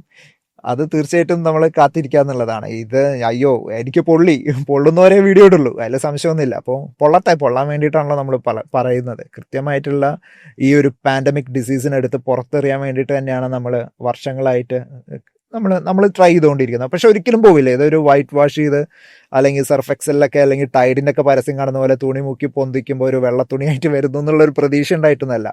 പക്ഷേ ഒരു വിദ്യാർത്ഥിയെങ്കിലും അല്ലെങ്കിൽ ഇത് കേൾക്കുന്ന ഒരാളെങ്കിലും മാറി ചിന്തിച്ചു കഴിഞ്ഞാൽ അവരിൽ നിന്ന് പുറത്തോട്ട് വരുന്ന കോൺട്രിബ്യൂഷൻസ് അത് ഭയങ്കര വലുതായിരിക്കും. അവർ ഈ പള്ളിയിലും നിസ്കരിക്കുന്ന നേരം കൊണ്ട് അവർ സയൻസ് ഇരുന്ന് പഠിച്ചിട്ട് അവരുടെ പുസ്തകം പഠിച്ച് അവരെ ഏതെങ്കിലും ഒരു സാധനം കണ്ടുപിടിച്ചു കഴിഞ്ഞാൽ മനുഷ്യകുലത്തിന് ഉണ്ടാവാൻ പോകുന്ന contributions that is more important. അതല്ലാതെ നമുക്ക് ഇതിൽ പ്രത്യേകിച്ച് അഡ്വാൻറ്റേജ് ഒന്നുമില്ല. സോ ഒരു ബെറ്റർ വേൾഡിന് വേണ്ടിയിട്ട് നമ്മൾ വർക്ക് ചെയ്തുകൊണ്ടിരിക്കുന്നു. That's all. സയന്റിഫിക് സിനിമകൾ, സയൻസ് ഫിക്ഷൻ സിനിമകൾ, ഇപ്പോൾ എനിക്ക് തോന്നുന്നു ഏറ്റവും ഇഷ്ടപ്പെട്ട സയൻസ് ഫിക്ഷൻ സിനിമ ഏതാണ്? എനിക്ക് ഓരോ മൂഡ് അനുസരിച്ചിരിക്കുന്നതാണ്. ഇപ്പം എൻ്റെ മനസ്സിൽ ഓടി വരുന്ന സിനിമ തീർച്ചയായിട്ടും ഡെഫിനറ്റ്ലി എല്ലാവർക്കും ഇഷ്ടപ്പെട്ട ഇൻഡർസ്റ്റെല്ലാർ ഉണ്ടാവും, സ്പേസ് ഒഡീസി ഉണ്ട്, ദ തിങ് എന്ന് പറയുന്ന പടമുണ്ട്, മാർഷ്യൻ ഉണ്ട്, ഗ്രാവിറ്റി ഉണ്ട്, ഇൻസെപ്ഷൻ ഉണ്ട്, ഒക്കെ അടിപൊളി പടങ്ങളാണ്. ഇൻറ്റർസ്റ്റെല്ലർ എന്തായാലും ഫേവറേറ്റ് എന്ന് പറയുന്നത് എനിക്ക് കുറച്ചും കൂടി എളുപ്പമായി. കാര്യം എൻ്റെ ലിസ്റ്റിൽ ഫസ്റ്റ് ഇൻറ്റർസ്റ്റെല്ലർ ആയിരുന്നു. അപ്പം ഞാൻ കുറേ വട്ടം കണ്ടിട്ടുണ്ട് ഇൻ്റർസ്റ്റെല്ലാർ. എനിക്കൊന്ന് എന്നെ പോലെ തന്നെ പലരും ഈ ഫിസിക്സിൻ്റെ ബാക്ക്ഗ്രൗണ്ട് ഇല്ലാത്ത കുറച്ച് ആൾക്കാർക്ക് എപ്പോഴും ഒരു കൺഫ്യൂഷൻ ഉള്ളൊരു സിനിമയാണ് ഇൻ്റർസ്റ്റെല്ലാർ. പൗലോസ് ബ്രോയോട് ചോദിക്കുന്നത്, എനിക്ക് വളരെ ഡൈല്യൂട്ടായിട്ട് ഇൻ്റർസ്റ്റെല്ലാറിൻ്റെ ഒരു ത്രെഡ് പറഞ്ഞു തരാൻ പറ്റുമോ? എത്ര ശതമാനത്തോളം റിയൽ സയൻസ് ഉണ്ട് ഇൻ്റർസ്റ്റെല്ലാർ മൂവിയിൽ? അല്ല, രണ്ട് ചോദ്യങ്ങളാണ് അതിൽ. രണ്ടാമത്തെ ചോദ്യം ആദ്യം പറയാം. എത്രമാത്രം ശരിയാണ്? അപ്പോൾ ഇൻ്റർസ്റ്റെല്ലാർ മൂവിയിൽ എനിക്ക് ഏറ്റവും ഫേവറേറ്റ് ആയിട്ടുള്ള ഒരു ഭാഗം എന്ന് പറയുന്നത് ഒരു ബ്ലാക്ക് ഹോളിൻ്റെ സിമുലേഷനാണ്. വേം ഹോൾ, ബ്ലാക്ക് ഹോൾ, ഇത് രണ്ടും കാണിക്കുന്നുണ്ട്. ബ്ലാക്ക് ഹോൾ ഡെഫിനറ്റ്ലി നമ്മൾ കണ്ടെത്തിയിട്ടുള്ളതും ഫോട്ടോ എടുത്തിട്ടുള്ളതും ഒരുപാട് എവിഡൻസുകളുള്ള സയൻറ്റിഫിക് ആയിട്ടുള്ള ട്രൂ ആയിട്ടുള്ള ഒരു സാധനമാണ്. So that is true. അപ്പോൾ അതിൻ്റെ ഒരു സിമുലേഷൻ, ഈവൻ ദോ ഒരു ഒറിജിനൽ ബ്ലാക്ക് ഹോളിൻ്റെ വീഡിയോ ഒന്നല്ല അത് കാണിച്ചിരിക്കുന്ന, എല്ലാവരും മനസ്സിലാക്കേണ്ട ഒരു കാര്യമാണ്. നമുക്ക് തൊട്ടടുത്ത് അങ്ങനെ ഒരു ബ്ലാക്ക് ഹോൾ ഒന്നുമില്ല. അങ്ങനെ ഒരു ബ്ലാക്ക് ഹോളിൻ്റെ അടുത്ത് പോയിട്ട് ക്രിസ്റ്റഫർ നോളൻ ക്യാമറ വെച്ചിട്ടൊന്ന് വീഡിയോ ഷൂട്ട് ചെയ്തിട്ടുള്ള സാധനമല്ല. അപ്പോൾ അത് ഒരു സിമുലേഷനാണ്. So that is close to accurate എന്ന് നമുക്ക് പറയാം. ബാക്കി ആ സിനിമയുടെ കാര്യങ്ങൾ, അതായത് ഒരു 70% എന്ന് പറയുന്നത് ഫാൻറ്റസിയാണ്. ഒരു ഭംഗിക്ക് വേണ്ടി നമ്മൾ ചെയ്തു എന്ന് മാത്രം.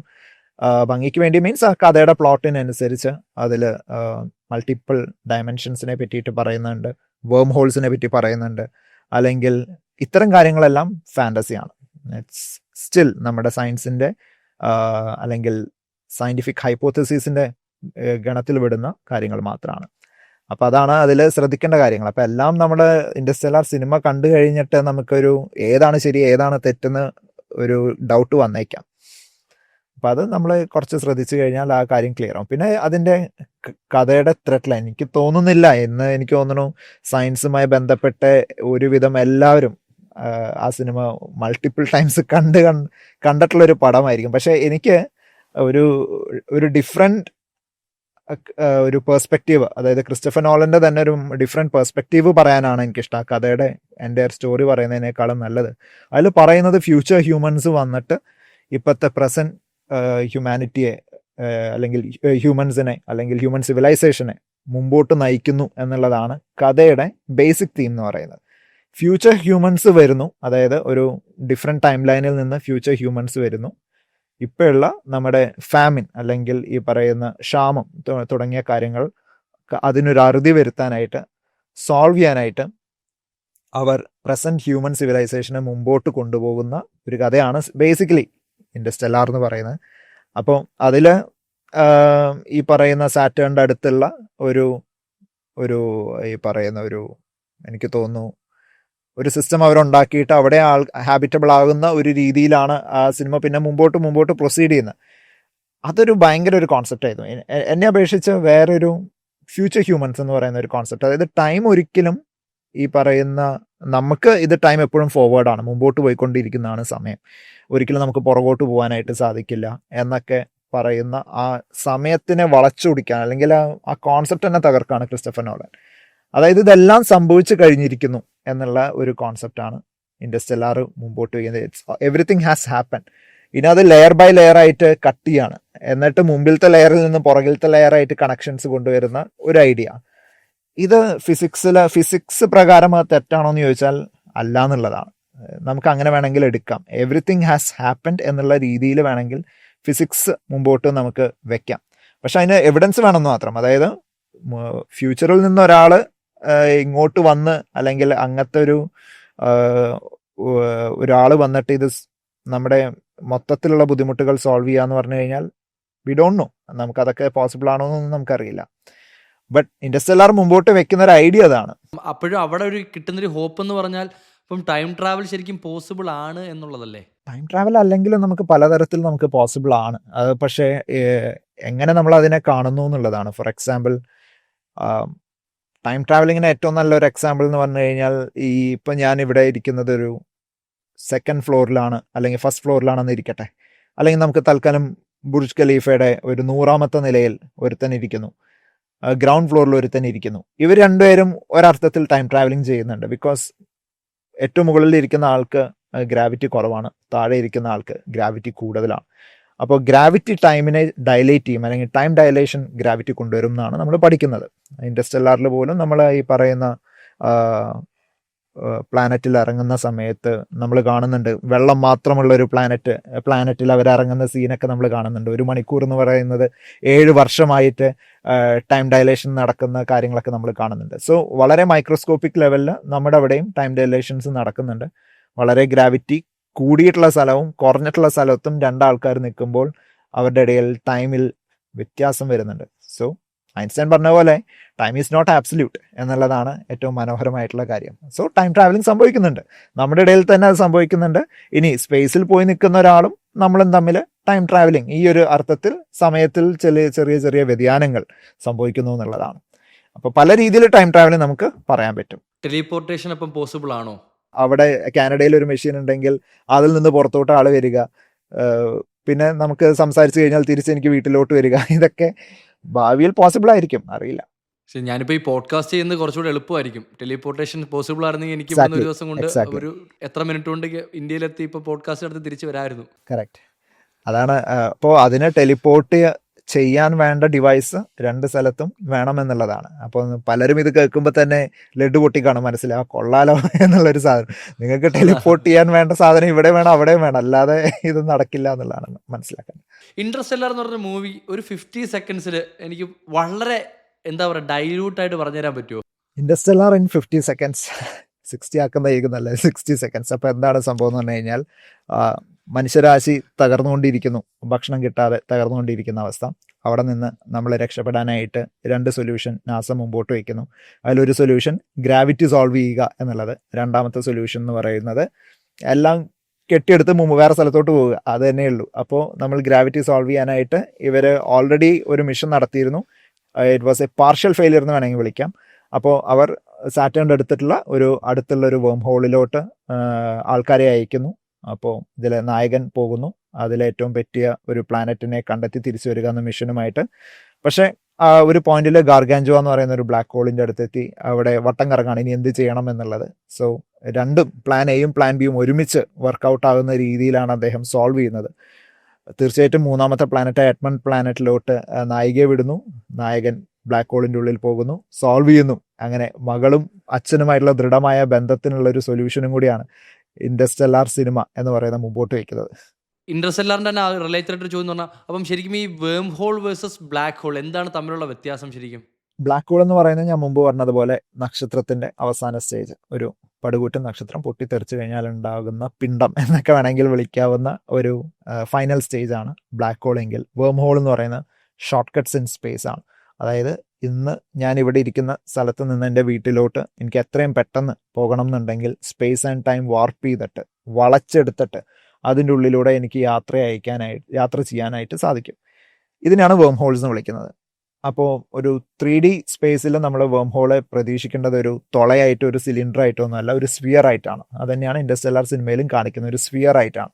അപ്പോൾ അതിൻ്റെ ഉള്ളിലോട്ട് നിങ്ങൾ കടന്നു കഴിഞ്ഞാൽ സ്പേസ് ആൻഡ് ടൈമിൻ്റെ മറ്റൊരു സ്ഥലത്ത് നിങ്ങൾ എത്തുന്നു. അപ്പോൾ ഇതാണ് വേം ഹോൾസ് എന്ന് പറയുന്നത്. ശരിക്കും അതിനെ അപ്പോൾ ഒരു അനദർ ഫോം ഓഫ് ടെലിപ്പോർട്ടേഷൻ എന്ന് പറയാൻ പറ്റുമോ? തീർച്ചയായിട്ടും wormholes are a different way of teleporting materials from one place to another. തീർച്ചയായിട്ടും. പക്ഷേ എവിടെ കണ്ടെത്താൻ പറ്റും എന്നുള്ളത് ചോദിച്ചു കഴിഞ്ഞാൽ നമുക്കറിയില്ല. ഒന്നെങ്കിൽ നമ്മൾ തന്നെ ഒരെണ്ണം ടെക്നോളജിയുടെ സഹായത്തോടു കൂടി ഉണ്ടാക്കേണ്ടി വരും, which is presently not possible. Einstein Rosen bridge എന്നൊക്കെ പറയുന്ന മനോഹരമായ കോൺസെപ്റ്റ് ഒക്കെ ഉണ്ട്. ബ്ലാക്ക് ഹോളിൻ്റെ ഉള്ളിലോട്ട് ചാടിയാൽ നിങ്ങൾ എത്തുന്നത് ഒരു വേം ഹോളിലോട്ടാണ്, വേം ഹോൾ വഴി മറ്റൊരു വൈറ്റ് ഹോളിലൂടെ പുറത്തെത്തും എന്നൊക്കെ പറയുന്ന അതിമനോഹരമായ കോൺസെപ്റ്റ്സ് ഒക്കെ ഉണ്ട്. ഈ പറയുന്നതിനെ പറ്റിയല്ല ഐൻസ്റ്റീൻ അന്നത്തെ കാലത്ത് പറയുന്നുണ്ടല്ലോ. ശരിക്കും അത് വളരെ കൗതുകരമായ ഒരു കാര്യമല്ലേ അന്ന് അതിനെപ്പറ്റി ഇതൊക്കെ സംസാരിച്ചു എന്നുള്ളത്? അതിനേക്കാൾ വളരെ മുമ്പേ ഇത് ബ്ലാക്ക് ഹോളുകളെ പറ്റിയിട്ട് ചർച്ച തുടങ്ങിയിട്ടുണ്ട്. ഐൻസ്റ്റൈൻ അതിനെ മാത്തമാറ്റിക്കലി മുമ്പോട്ട് കൊണ്ടുവരുന്നു എന്ന് പറഞ്ഞു. അതാണ് ഞാൻ മുമ്പും പറഞ്ഞത്, ഇതിന്റെ പുറകിലൊരു പ്രോപ്പർ ബേസ് ഉണ്ട്. അല്ലാതെ ഒരിക്കലും ഐൻസ്റ്റൈൻ ഒരു ദിവസം രാവിലെ വന്നിട്ട് ഇന്ന് ഒരു ബ്ലാക്ക് ഹോൾ കണ്ടുപിടിച്ചേക്കാം, ഒരു വേം ഹോൾ കണ്ടുപിടിച്ചേക്കാം എന്ന് പറഞ്ഞിട്ട് തുടങ്ങിയതൊന്നുമല്ല.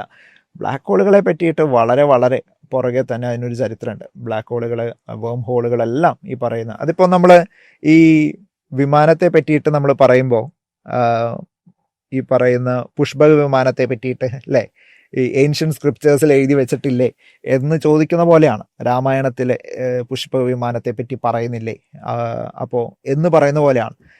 ഇതിൻ്റെ ഒരു സ്റ്റാർട്ടിംഗ് എന്ന് പറയുന്നത് പല സമയങ്ങളിലായിട്ട് പല കാലങ്ങളിലായിട്ട് ഉണ്ടായിട്ടുണ്ട്. പക്ഷേ പ്രോപ്പർ ബ്ലാക്ക് ഹോൾ കോൺസെപ്റ്റ് അല്ലെങ്കിൽ ഈ പ്രോപ്പർ വേം ഹോൾ കോൺസെപ്റ്റ് ഒക്കെ വരണം എന്നുണ്ടെങ്കിൽ ജനറൽ തിയറി ഓഫ് റിലേറ്റിവിറ്റി വരണമായിരുന്നു. അത് അത്രയും ഗ്യാപ്പ് വന്നിട്ടുണ്ട്. അതുകൊണ്ട് ഐൻസ്റ്റൈൻ്റെ ജനറൽ തിയറി ഓഫ് റിലേറ്റിവിറ്റി നിങ്ങൾ ഈ പറയുന്ന രാമായണത്തിലോ മഹാഭാരതത്തിലോ ബൈബിളിലോ നോക്കിയാൽ, ഖുറാനിലോ നോക്കിക്കഴിഞ്ഞാൽ കാണില്ല എന്നുള്ളതാണ്. പക്ഷേ അവർ പറയും നിങ്ങൾ വരികൾക്കിടയിലൂടെ വായിക്കണം, അപ്പോൾ ചിലപ്പോൾ നിങ്ങൾക്ക് കാണാൻ സാധിക്കുന്നതാണ്. അപ്പോൾ ഇതാണ് അവർ പറഞ്ഞുകൊണ്ടിരിക്കുന്നത്, അല്ലെങ്കിൽ അവർ രക്ഷപ്പെടുന്ന രീതി ഇതാണ്. മനസ്സിലാക്കാൻ ശ്രമിച്ചാൽ മതി, നിങ്ങളൊന്ന് മനസ്സിലാക്കാൻ ശ്രമിച്ചാൽ മതി അതിനെപ്പറ്റി. അതെ, അപ്പോൾ ഇത് സാധാരണക്കാരന് മനസ്സിലാവണ്ടേ, അതുകൊണ്ടാണ് ഞാൻ ഇങ്ങനെ എഴുതി വെച്ചിരിക്കുന്നതെന്നൊക്കെയാണ് അവരുടെ ഒരു എന്താ പറയാ ഇതിനൊക്കെയെന്ന് എനിക്കറിയില്ല. പക്ഷെ അങ്ങനെയാണ് അവർ രക്ഷപ്പെടുന്നത്, ഇതൊക്കെ പറഞ്ഞാണ് അവർ രക്ഷപ്പെടുന്നത്.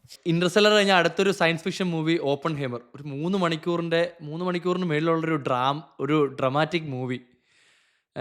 എന്താണ് ശരിക്കും ഓപ്പൺ ഹേമറിന്റെ ഒരു ബാക്ക് സ്റ്റോറി എന്ന് പറയുന്നത്? ശരിക്കും ആറ്റം എന്ന് പറയുന്നതിന്റെ ഒരു തിയറി, ആറ്റം ബോംബിന്റെ തിയറി എന്താണ്? അതൊരു സയൻസ് ഫിക്ഷനിൽ പെടുത്താൻ പറ്റുമെന്ന് ഞാൻ ആലോചിക്കാറുണ്ട്. ഹിസ്റ്ററി ഡ്രാമ മൂവി എന്ന് പറയാം, ഹിസ്റ്ററി ഡ്രാമ എന്നുള്ള ഒരു ജോണറിൽ വരുന്നതാണ് ശരിക്കും പറഞ്ഞാൽ. കാരണം അത് സംഭവിച്ചിട്ടുള്ള ഒരു കാര്യമാണ്. അപ്പോൾ Oppenheimer, doctor J Robert Oppenheimer, അദ്ദേഹത്തിന് അവർ USA ഒരു ആറ്റം ബോംബ് ഉണ്ടാക്കാനായിട്ട് പറയുന്നു. ആറ്റം ബോംബ് അദ്ദേഹം ഉണ്ടാക്കി എന്ന് പറയുമ്പോഴും he was the director of the Manhattan project. അദ്ദേഹം കൈകൊണ്ടുണ്ടാക്കി എന്നല്ല അതിൻ്റെ അർത്ഥം.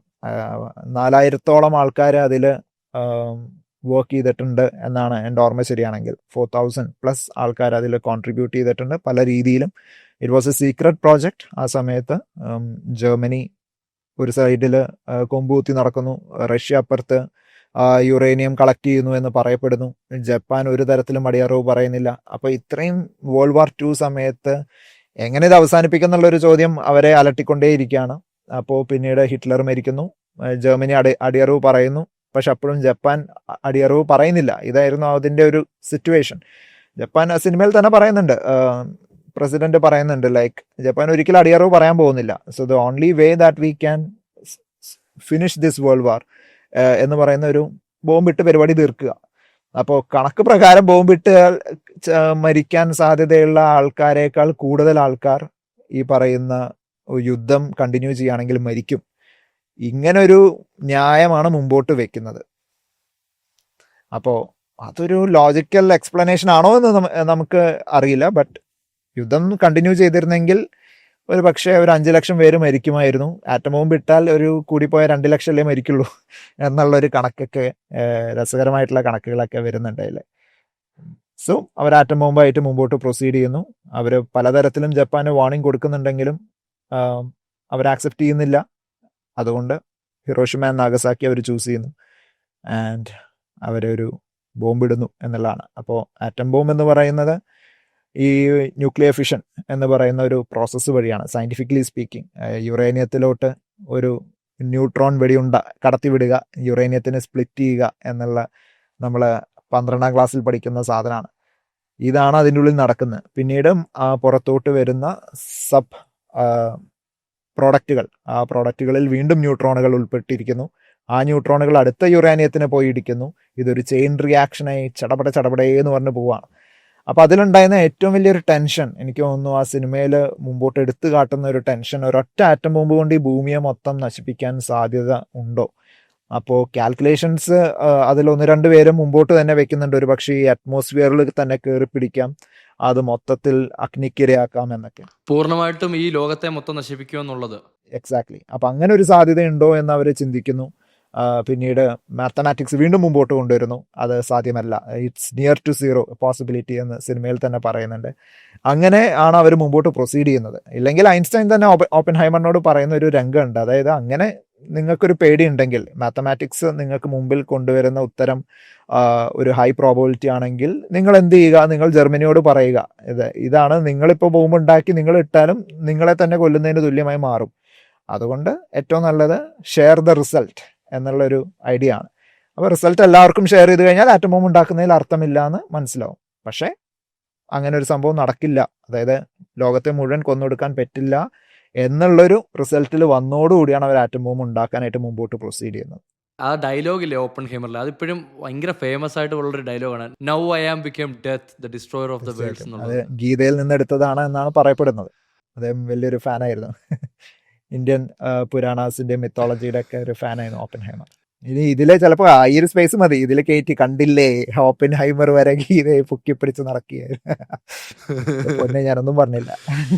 ഇപ്പോൾ കറണ്ട് സിനാരിയോയിൽ ഈ പൂർണ്ണമായിട്ടുള്ള ഇപ്പം ഈ ഭൂമി എന്ന് പറയുന്നൊരു പൂർണ്ണമായിട്ടുള്ളൊരു പ്ലാനറ്റിനെ നശിപ്പിച്ച് കളയാൻ പറ്റുന്ന കെൽപ്പിലുള്ള ഒരു വസ്തുവിനെ സയൻസിന് ഉണ്ടാക്കിയെടുക്കാൻ കഴിയുമോ? ഫിസിക്സിന് ഉണ്ടാക്കിയെടുക്കാൻ കഴിയുമോ? ഉണ്ടാക്കിയെടുക്കാൻ കഴിയുമോ എന്ന് ചോദിച്ചു കഴിഞ്ഞാൽ വീണ്ടും ഫ്യൂച്ചറിസ്റ്റിക് ബേസ് ക്വസ്റ്റ്യൻ ആണ്. നമുക്ക് അറിയില്ല എന്നുള്ളതാണ്. പോസിബിൾ ആയിരിക്കാം എന്നുള്ളത്. പക്ഷെ എന്നിരുന്നാൽ പോലും എത്രയൊക്കെ ഈ ലോകത്തെ വൈറ്റ് വാഷ് ചെയ്യുന്ന രീതിയിലുള്ള മാസ് എക്സ്റ്റൻഷൻസ് നടന്നിട്ടുണ്ടെന്ന് നമ്മൾ പുറകിലോട്ട് ചെക്ക് ചെയ്യണം. അപ്പം അങ്ങനെ നോക്കുമ്പോൾ ഒരു 5 മാസ് എക്സ്റ്റൻഷൻ ഇവൻറ്റ്സ് എങ്കിലും നടന്നിട്ടുണ്ട്. എന്നിട്ട് പോലും നമ്മൾ ഇന്നിവിടെ ഇരിക്കുന്നുണ്ടെങ്കിൽ അതിനുള്ള സാധ്യത വളരെ കുറവാണെന്ന് തന്നെയാണ് എനിക്ക് തോന്നുന്നത്. സോ ഒരു ബോംബ് ഇട്ട് കഴിഞ്ഞാൽ, അല്ലെങ്കിൽ ഭൂമിയുടെ ഒരു പകുതിയിൽ കൂടുതൽ സ്ഥലം വെന്തെരിഞ്ഞു പോകുന്ന രീതിയിൽ ഒരു ബോംബ് ഇട്ടാലും സം സ്പീഷീസ് വിൽ സർവൈവ്. മനുഷ്യൻ ഒരു പക്ഷേ കംപ്ലീറ്റ്ലി ഇല്ലാതായി കാണുമായിരിക്കാം, അറിയില്ല. എന്നാൽ പോലും ഏതെങ്കിലും സ്പീഷീസ് സർവൈവ് ചെയ്യുകയും അവിടെ നിന്ന് എവല്യൂഷൻ വീണ്ടും മുമ്പോട്ട് പടച്ചട്ടയിട്ട് പുറത്തോട്ട് ഇറങ്ങുന്നുള്ളതാണ്. It continuous. ഒരിക്കലും നമുക്ക് എല്ലാ സ്പീഷീസിനെയും വൈറ്റ് വാഷ് ചെയ്യാനൊന്നും പറ്റില്ല. It's not possible. ഇപ്പോൾ ഈ പോഡ്കാസ്റ്റ് കണ്ടുകൊണ്ടിരിക്കുന്ന ആൾക്കാർക്ക് നല്ലൊരു സയൻസ് ഫിക്ഷൻ, അതായത് മസ്റ്റ് വാച്ച് ആയിട്ട് കണ്ടിരിക്കണം എന്ന് തോന്നുന്ന ഒരു സയൻസ് ഫിക്ഷൻ മൂവി ഏതായിരിക്കും? എനിക്ക് തോന്നുന്നു നമ്മളെപ്പോഴും പരിചയമുള്ള സിനിമകൾ, നമ്മൾ ഈ പറയുന്ന ഇൻറ്റർസ്റ്റെല്ലാറും ഗ്രാവിറ്റിയൊക്കെ മാറ്റി വെച്ച് കഴിഞ്ഞാൽ ദ തിങ് ഒന്ന് കണ്ടു നോക്കൂ എന്ന് എനിക്ക് സജസ്റ്റ് ചെയ്യാനുള്ള ഒരു പടം. ദ തിങ് എന്ന് പറയുന്നത് എനിക്ക് തോന്നുന്നു 86 മറ്റോ റിലീസ് ചെയ്ത പടം തോന്നുന്നു. ആരാണ് ഡയറക്റ്റ് ചെയ്തതെന്ന് എൻ്റെ ഓർമ്മയിൽ വരുന്നില്ല. It's A very interesting movie. എനിക്ക് തോന്നുന്നു അന്നത്തെ ക്ലാസിക്സ് ഒക്കെ നമ്മൾ വെച്ച് നോക്കുമ്പോൾ ഈ ഒരു പടം നിങ്ങൾ കണ്ടിട്ടില്ലെങ്കിൽ തീർച്ചയായിട്ടും കാണണം എന്നാണ് എൻ്റെ ഒരു അഭിപ്രായം. ദ തിങ് എന്നാണ് നിങ്ങളൊന്ന് സെർച്ച് ചെയ്യുക. പഴയ ഒരു പടമാണ്. വളരെ രസകരമായൊരു ഏലിയൻ ഇൻവേഷനാണ്. ഏലിയൻ ഇൻവേഷൻ നമ്മുടെ പതിവ് ഏലിയൻ ഇൻവേഷനുകളിൽ നിന്ന് മാറിയിട്ടുള്ള ഒരു കിടിലം പടമാണ്. അപ്പോൾ അതൊന്ന് കണ്ടുനോക്കി കഴിഞ്ഞാൽ നല്ല രസമായിരിക്കും തോന്നുന്നു. Anything other than the thing? Space Odyssey, Stanley കുബ്രിക്കിന്റെ സ്പേസ് ഒഡീസി എന്ന് പറയുന്ന ഒരു റെഫറൻസ് മൂവിയാണ്. അത് ഒരു കാലഘട്ടത്തെ തന്നെ ഒരു വലിയ ചർച്ചാ വിഷയമായിട്ട് ഉണ്ടായിരുന്ന സ്പേസ് ഒഡീസി നിങ്ങൾ കണ്ടിട്ടില്ലെങ്കിൽ കാണണം. എന്തുകൊണ്ട് പഴയ പടങ്ങൾ പറയുന്നു എന്ന് പറഞ്ഞു കഴിഞ്ഞാൽ ഇതൊക്കെ ക്ലാസിക് റെഫറൻസ് മൂവീസാണ്. അപ്പോൾ ഇത് നിങ്ങൾ കണ്ടിട്ടില്ലെങ്കിൽ ചിലപ്പോൾ മടുപ്പ് തോന്നിപ്പിക്കാൻ സാധ്യതയുള്ള ഒരു ഇൻട്രൊഡക്ഷൻ കഴിഞ്ഞിട്ടാണ് സിനിമ ആക്ച്വലി തുടങ്ങുന്നത് തന്നെ. സ്പേസ് ഒഡീസിയൊക്കെ സ്റ്റാർട്ടിങ്ങിൽ ഇതെന്താ എന്ത് പടാണെന്ന് നമ്മൾ വിചാരിക്കും. പക്ഷെ ആദ്യത്തെ ഒരു അരമണിക്കൂർ നിങ്ങൾ പേഷ്യൻസോട് കൂടി നിങ്ങൾ കാണുക. പിന്നെ സിനിമ ഒരു ട്വിസ്റ്റാണ് അവിടെ നിന്ന് പോകുന്നത്. സോ അത് കാണാൻ പറ്റിക്കഴിഞ്ഞാൽ കാണുക എന്നുള്ളതാണ്. കാരണം അപ്പോളോ മിഷൻസിനെതിരെ മുമ്പോട്ട് വെച്ചിട്ടുള്ള ഏറ്റവും വലിയ വാദങ്ങളിലൊന്ന് സ്റ്റാൻലി കുബ്രിക്കിന്റെ സ്പേസ് ഒഡീസി ആയിരുന്നു. അതായിരുന്നു. സിനിമ എന്ന ടോപ്പിക്ക് കഴിഞ്ഞു. മുന്നോട്ട് പോകുമ്പോൾ ഈ സയൻസിന് കുറേ കോൺസ്പിറസി ഉണ്ടല്ലോ, ഫിസിക്സിനുള്ള കോൺസ്പിറസികൾ വിശ്വസിക്കുന്നുണ്ട്. അതായത് ഇപ്പം പലരും പറയുന്നത് കേട്ടിട്ടുണ്ട്, ചന്ദ്രനിൽ കാല് കുത്തിയത് ഒരു കോൺസ്പിറസി തിയറിയാണ്. അങ്ങനെയൊന്നുമില്ല. വേറൊരു വളരെ കൗതുകമുള്ളൊരു കോൺസ്പിറസി തിയറി എന്താണെന്ന് വെച്ചാൽ ഭൂമി പരന്നതാണെന്നുള്ളത്. അപ്പം ഇത് രണ്ടുമാണ് ഞാൻ വളരെ കോമൺ ആയിട്ട് കേട്ടുള്ള കോൺസ്പിറസി തിയറികൾ. ഞാനൊരു കോളേജിൽ ഞാൻ പോയപ്പോൾ, കോളേജിന്റെ പേര് പറയുന്നില്ല, കേരളത്തിലെ അത്യാവശ്യം വലിയ കുഴപ്പമില്ലാത്ത നല്ലൊരു കോളേജാണ്. അവിടെ ഞാൻ ഈ ചോദ്യം ചോദിച്ചു, നിങ്ങളിൽ എത്ര പേർ ചന്ദ്രനിൽ മനുഷ്യൻ കാലുകുത്തിയിട്ടില്ല എന്ന് വിശ്വസിക്കുന്നു എന്ന ചോദ്യമാണ് ചോദിച്ചത്. അപ്പോൾ ഞാൻ എക്സ്പെക്ട് ചെയ്യുന്ന പോലെ കുറച്ച് വിദ്യാർത്ഥികൾ അവിടെ പൊന്തിക്കുന്നു. പക്ഷെ അതിനൊപ്പം കൈപൊന്തിച്ച ഒരാള് അവിടുത്തെ കമ്പ്യൂട്ടർ സയൻസ് ഡിപ്പാർട്ട്മെന്റിൽ HOD ആയിരുന്നു. അപ്പോൾ ഇതാണ് നമ്മുടെ അവസ്ഥ. അപ്പോൾ നമ്മുടെ അവസ്ഥ, ഞാൻ ആദ്യം ഒന്നും ഞെട്ടി. ഓക്കെ, ശരി. പിന്നെ നമുക്ക് പറയാനുള്ളത് നമ്മൾ പറഞ്ഞു നോക്കുക. പക്ഷേ എല്ലാവരും നമ്മൾ പറയുന്ന, നാസ തന്നെ ലക്ഷക്കണക്കിന് തെളിവുകൾ മുമ്പോട്ട് വെച്ചിട്ടും USA-ൽ 20% ആൾക്കാർ ഇപ്പോഴും വിശ്വസിക്കുന്നില്ല അവർ പോയിട്ടുണ്ട് എന്നുള്ളത്. സോ ഈ കോൺസ്പിറസി തിയറീസ് എന്നൊക്കെ പറയുമ്പോൾ നമ്മൾ ഈ തെളിവുകൾ നോക്കുക എന്നുള്ളതാണ് എനിക്ക് പറയാനുള്ളത്. എവിഡൻസ് അതിലോട്ട് ലീഡ് ചെയ്യുന്നുണ്ടോ എന്നുള്ളതാണ്. അപ്പോൾ എനിക്കറിയാവുന്ന വളരെ ഉറ്റ സുഹൃത്തുക്കളിലും കസിൻസിലും കുറച്ച് പേരൊക്കെ ഈ പറയുന്ന മനുഷ്യനിൽ, ചന്ദ്രനിൽ മനുഷ്യൻ പോയിട്ടില്ല എന്ന് തന്നെയാണ് ഇപ്പോഴും പറഞ്ഞു നടക്കുന്നത്. ഇവരായിട്ട് വാദിക്കുന്നതിൽ അർത്ഥം ഉണ്ടെന്ന് എനിക്ക് തോന്നുന്നില്ല. നമുക്ക് ചെയ്യാൻ പറ്റുന്ന എന്താ, നിങ്ങൾ എവിഡൻസ് മുമ്പോട്ട് വയ്ക്കുക. ഇല്ല, അപ്പം അതിനകത്ത് ഒരു പ്രശ്നം ഉണ്ടോയെന്ന് വെച്ചാൽ അവരും കുറേ എവിഡൻസുകൾ മുന്നോട്ട് വെക്കുന്നുണ്ടല്ലോ. അപ്പം ചന്ദ്രനിൽ കാല് കുത്തിയിട്ടില്ല എന്ന് പറഞ്ഞ് നമ്മൾ സെർച്ച് ചെയ്താലും കുറേ എവിഡൻസുകൾ നമുക്ക് കിട്ടും. അല്ല, അതിനെ എവിഡൻസ് എന്ന് വിളിക്കാൻ പറ്റുമെന്നല്ല, അത് വാദങ്ങളാണ്. അവർ കുറേ വാദങ്ങൾ മുമ്പോട്ട് വയ്ക്കാറുണ്ട്. അതായത് ഒരുപാടുണ്ട്. ഇത് കൊടി പറക്കുന്നു, പിന്നെന്താണ്, ആകാശത്ത് നക്ഷത്രങ്ങളെ ഫോട്ടോ എടുത്തപ്പോൾ കാണാനില്ല, അവര് സ്റ്റുഡിയോയിൽ ചെയ്തപ്പോൾ ഒട്ടിച്ച് വെക്കാൻ മറന്നതായിരുന്നു. ഇങ്ങനെ ഒരുപാട് സാധനങ്ങൾ. ഒരു വട്ടം അങ്ങനെ പോയെങ്കിൽ വീണ്ടും വീണ്ടും എന്തുകൊണ്ട് പോയില്ല? പിന്നെ എന്തുകൊണ്ട് 50-ൽ കൂടുതൽ വർഷങ്ങളായിട്ടും എന്തുകൊണ്ട് വീണ്ടും പോയില്ല? അതിന് ടെക്നോളജി ഇല്ല എന്ന് എങ്ങനെ പറയാൻ പറ്റും? ഓൾറെഡി നിങ്ങൾ പോയി എന്ന് പ്രൂവ് ചെയ്തിട്ടുണ്ടെങ്കിൽ നിങ്ങൾ എന്തുകൊണ്ട് പോയില്ല? അപ്പം എല്ലാത്തിനും ആൻസർ ഉണ്ട് എന്നുള്ളതാണ്. അത് മാത്രമായിട്ട് വേണമെങ്കിൽ പോഡ്കാസ്റ്റ് ആക്കാനായിട്ട് പറ്റും എന്നുള്ളതാണ്. അല്ല, ഏറ്റവും എന്നെ അപേക്ഷിച്ച ഏറ്റവും ഇമ്പോർട്ടൻ്റ് ആയിട്ടുള്ള ക്വസ്റ്റ്യൻ അവസാന ക്വസ്റ്റ്യൻ ആണ്. എന്തുകൊണ്ട് നമ്മൾ വീണ്ടും പോയില്ല എന്നുള്ള ക്വസ്റ്റ്യൻ ആണ് ഏറ്റവും മോസ്റ്റ് ഇമ്പോർട്ടൻറ്റ് ക്വസ്റ്റ്യൻ. ബാക്കിയെല്ലാം നമുക്ക് ചെറിയ ചെറിയ സാധനങ്ങളാണ്. ഒക്കെ നിങ്ങൾക്ക് നെറ്റിൽ നോക്കിക്കഴിഞ്ഞാൽ കാണാൻ സാധിക്കും. The main reason why we having gone again എന്ന് ചോദിച്ചു കഴിഞ്ഞാൽ, അമേരിക്കയുടെ GDP-യുടെ നല്ലൊരു ശതമാനം കവർന്നെടുത്തിട്ടുള്ള ഒരു മിഷനും കൂടിയായിരുന്നു അപ്പോളോ മിഷൻ. അത് ഒരു തവണയെന്നല്ല പോയത്. അപ്പോളോ 11, 12, 13 ഒരു പാർഷ്യലി സക്സസ്ഫുൾ മിഷനായിരുന്നു. അവർക്ക് ചന്ദ്രനിൽ ഇറങ്ങാൻ പറ്റിയില്ല, പക്ഷെ അതിൻ്റെ ഇടയിൽ ഒരു ഓക്സിജൻ ടാങ്ക് എക്സ്പ്ലോഷൻ കാരണം അവർക്ക് തിരിച്ചു വരേണ്ടി വന്നു. അപ്പോളോ 14, 15, 16, 17 തുടങ്ങിയ മിഷൻസ് അവിടെ നടന്നിട്ടുണ്ട്. അങ്ങനെ മൊത്തത്തിൽ 6 യാത്രകളിലായി 12 പേരാണ് ചന്ദ്രനിൽ കാലുകുത്തിയിട്ടുള്ളത് എന്നാണ് മനസ്സിലാക്കേണ്ടത്. അതിനുള്ള എവിഡൻസ് മൊത്തം ആ ചന്ദ്രനിൽ തന്നെയുണ്ട്. ഓക്കെ, ഇനി എന്തുകൊണ്ട് നമ്മൾ വീണ്ടും പോയില്ല? അതിൻ്റെ ആവശ്യം ഒന്നാമത് വന്നില്ല എന്നുള്ളതാണ്. കാരണം അവിടെ നിന്ന് കല്ലും കട്ടയൊക്കെ പെറുക്കിയിട്ടാണ് അവിടെ നിന്ന് ഇങ്ങോട്ട് വന്നിട്ടുള്ളത്. അതിൽ കൃത്യമായിട്ട് പല രാജ്യങ്ങൾക്കുമായിട്ട് അത് ഡിവൈഡ് ചെയ്ത് കൊടുക്കുകയും അതിലെ പഠനങ്ങൾ നടത്തുകയും എല്ലാം നമ്മൾ ചെയ്തിട്ടുണ്ട്. ഇസ്രോയ്ക്കും കിട്ടിയിട്ടുണ്ട്. ഒരുവിധം ആരും തിരസ്കരിക്കുന്നില്ല. റഷ്യ വരെ ആക്സെപ്റ്റ് ചെയ്തിട്ടുള്ള കാര്യമാണ്. അവർ പോയിട്ടുണ്ട്. കൊണ്ടുവന്നിട്ടുള്ള ചാന്ദ്രിക ധൂളികൾ ലൂണാർ ഡസ്റ്റ് തന്നെയാണ്. അതൊരു റോവറിനോ റോബോട്ടിനോ അന്നത്തെ കാലത്ത് കൊണ്ടുപോകാനായിട്ടും കളക്ട് ചെയ്യാനായിട്ടും പറ്റില്ലായിരുന്നു.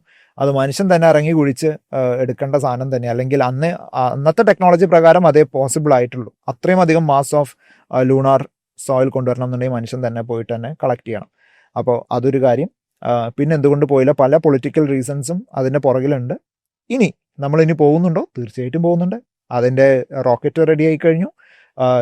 ആർട്ടിമിസ് മിഷനാണ്. ആർട്ടിമിസ് മിഷനിൽ ആർട്ടിമിസ് 1 സക്സസ്ഫുൾ ആണ്. ആർട്ടിമിസ് 2 ഇനി നടക്കാൻ പോകുന്നു. ആർട്ടിമിസ് 3 നമ്മൾ ചന്ദ്രനിൽ കാലുകുത്തും. ഒരു 8 ദിവസം നമ്മളവിടെ സ്റ്റേ ചെയ്യും, തിരിച്ചു വരും. സോ ഇതിൻ്റെയൊക്കെ പണികൾ കുറേ കാലമായിട്ട് തുടങ്ങിയിട്ടുള്ളതാണ്. അതുകൊണ്ട് നമ്മൾ പോകുന്നില്ല എന്നല്ല, നമ്മൾ ഇനിയും പോവും. പക്ഷെ സ്പേസ് എക്സിൻ്റെ ഉദ്ദേശം അവർക്ക് ചൊവ്വയിലോട്ട് പോകാനാണ്. നാസയുടെ ഉദ്ദേശം അവർക്ക് ചന്ദ്രനിലോട്ട് പോകാനാണ്. ഇത് രണ്ടിൻ്റെ ഇടയിൽ കളിക്കുന്ന ചൈന ചിലപ്പോൾ ആദ്യമേ അവിടെ കാലുകുത്തോ എന്നുള്ളത് അറിയില്ല.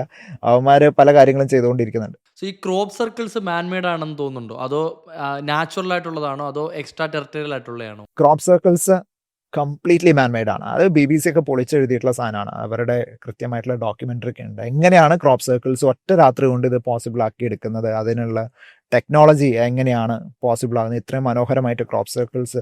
അതിനേക്കാൾ ഇടിവെട്ട് സാധനമാണ് നാസ്ക ലൈൻസ് എന്ന് പറയുന്നത്. പെറുവിലുള്ള നാസ്ക ലൈൻസ്. അത് സെർച്ച് ചെയ്ത് കഴിഞ്ഞാൽ കാണാം. അതൊരു വളരെ മുകളിൽ നിന്ന് നോക്കിക്കഴിഞ്ഞാൽ മാത്രമേ അതിൻ്റെ കംപ്ലീറ്റ് ചിത്രം നമുക്കത് കാണാൻ തന്നെ സാധിക്കുകയുള്ളൂ. അപ്പോൾ ക്രോപ്പ് സർക്കിൾസിനെയും ഇടിവെട്ട് ഐറ്റം നാസ്ക ലൈൻസ് എന്ന് പറയുന്നതാണ്. നാസ്ക എന്ന് പറയുന്ന സ്ഥലത്ത് മണ്ണ് കുഴിക്കുമ്പോൾ പുറത്തോട്ട് പുറന്തള്ളുന്ന റെഡ് സോയിൽ കളർ ചേഞ്ച് ഉണ്ടാക്കുകയും വലിയ വലിയ രൂപങ്ങൾ നമുക്ക് ഏറ്റവും മുകളിൽ നിന്ന് നോക്കുമ്പോൾ മാത്രം കാണപ്പെടുന്ന ഈ നാസ്ക ലൈൻസ് ഏലിയൻസിൻ്റെ ലേസർ കട്ടാണോ എന്ന് വരെ ചോദിച്ചിട്ടുള്ള ആൾക്കാരുണ്ട്.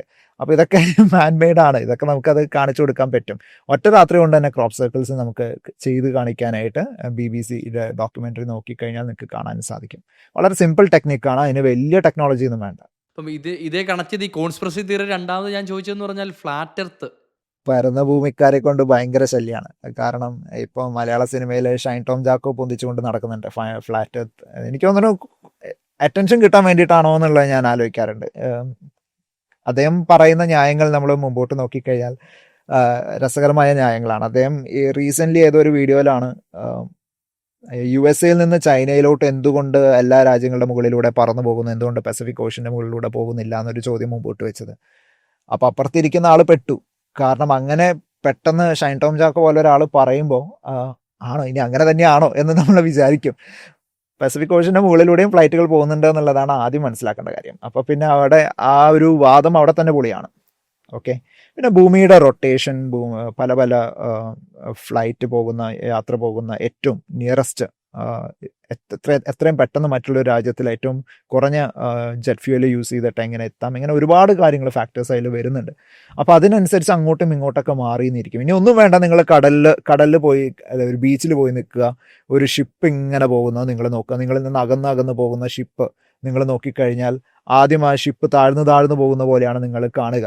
അവസാനം അതിൻ്റെ ഏറ്റവും മുകളിലുള്ള കൊമ്പ് എന്താണോ അതും വെള്ളത്തിൻ്റെ അടിയിലോട്ട് പോകുന്ന പോലെ നിങ്ങൾക്ക് തോന്നും. This is the best example for the earth is not flat എന്ന് പ്രൂവ് ചെയ്യാൻ പറ്റുന്ന അതിൻ്റെ ഏറ്റവും നല്ലൊരു ഉദാഹരണമാണ്. പിന്നെ സാറ്റലൈറ്റ് ഇമേജസ്, നിങ്ങൾ എന്താണ് വിചാരിക്കുന്നത്, സാറ്റലൈറ്റ് അങ്ങോട്ട് മുകളിലോട്ട് പോയിട്ട് അവിടെ നമ്മൾ എടുക്കുന്ന എല്ലാ ഫോട്ടോസും AI ജനറേറ്റ് ചെയ്താണെന്ന്? ഒരിക്കലുമല്ല. ഈ സാറ്റലൈറ്റിൻ്റെ ഇമേജസ്, ജിയോ സ്റ്റേഷണറി സാറ്റലൈറ്റുകളുണ്ട്, 36,000 കിലോമീറ്റർ അകലെ നിന്ന് എടുക്കുന്ന ഒരു ഫോട്ടോയിൽ നിന്ന് നിങ്ങൾക്ക് കൃത്യമായിട്ട് ഭൂമി ഉരുണ്ടതായിട്ട് നിങ്ങൾക്ക് കാണാം.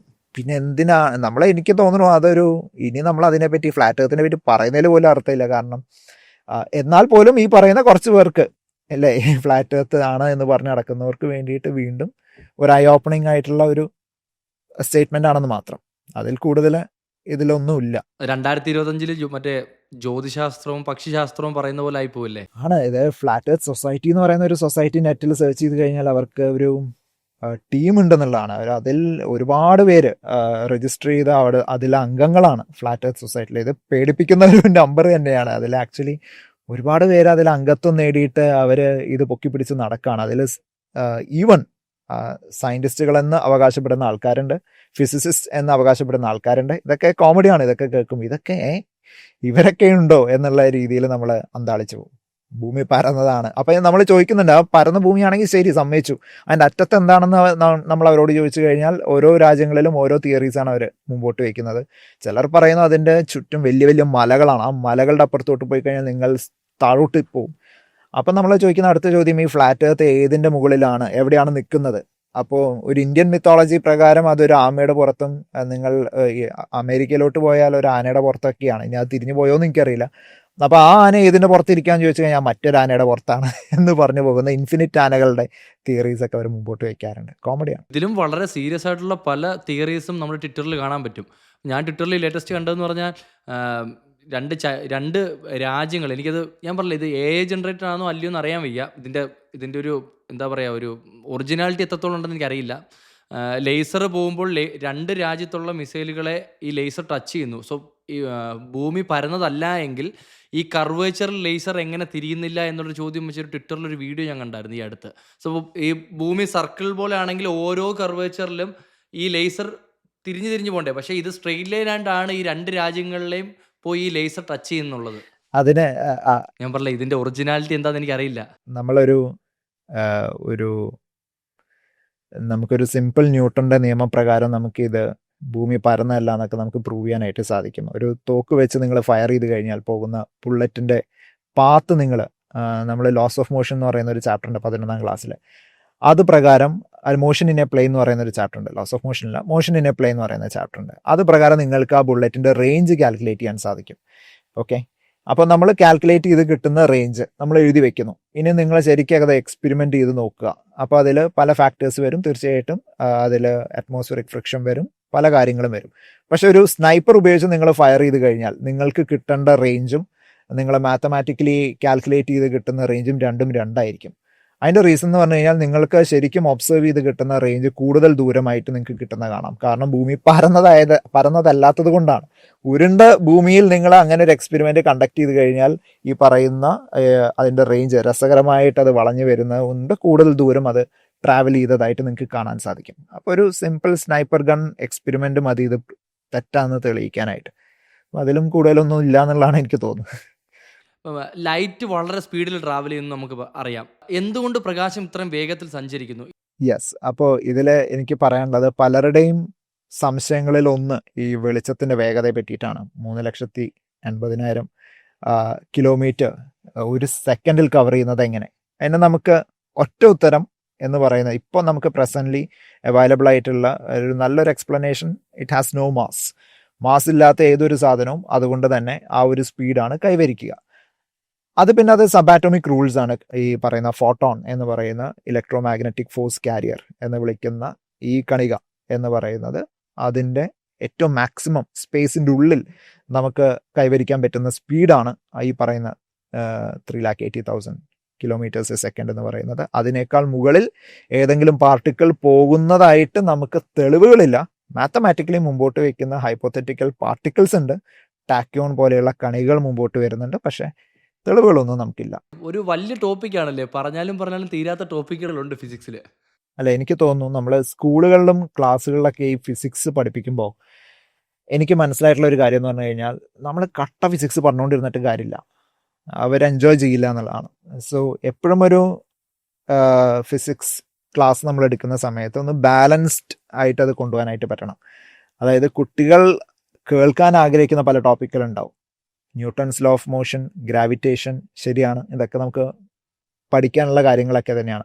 But if you can connect it to some movies, ചില സിനിമകളുമായിട്ട് നിങ്ങൾക്ക് കണക്ട് ചെയ്ത് നിങ്ങൾക്ക് പറയാൻ പറ്റിക്കഴിഞ്ഞാൽ, അല്ലെങ്കിൽ പല എക്സ്പെരിമെൻറ്റുകൾ മുമ്പോട്ട് നിങ്ങൾ കാണിച്ചു കഴിഞ്ഞാൽ, പിന്നെ ആ ക്ലാസ് എൻജോയ് ചെയ്യുന്ന രീതി മാറും. അവർ ഒരുവിധം മിക്ക കാര്യങ്ങളും അവർ ശ്രദ്ധയോടുകൂടി കേൾക്കും.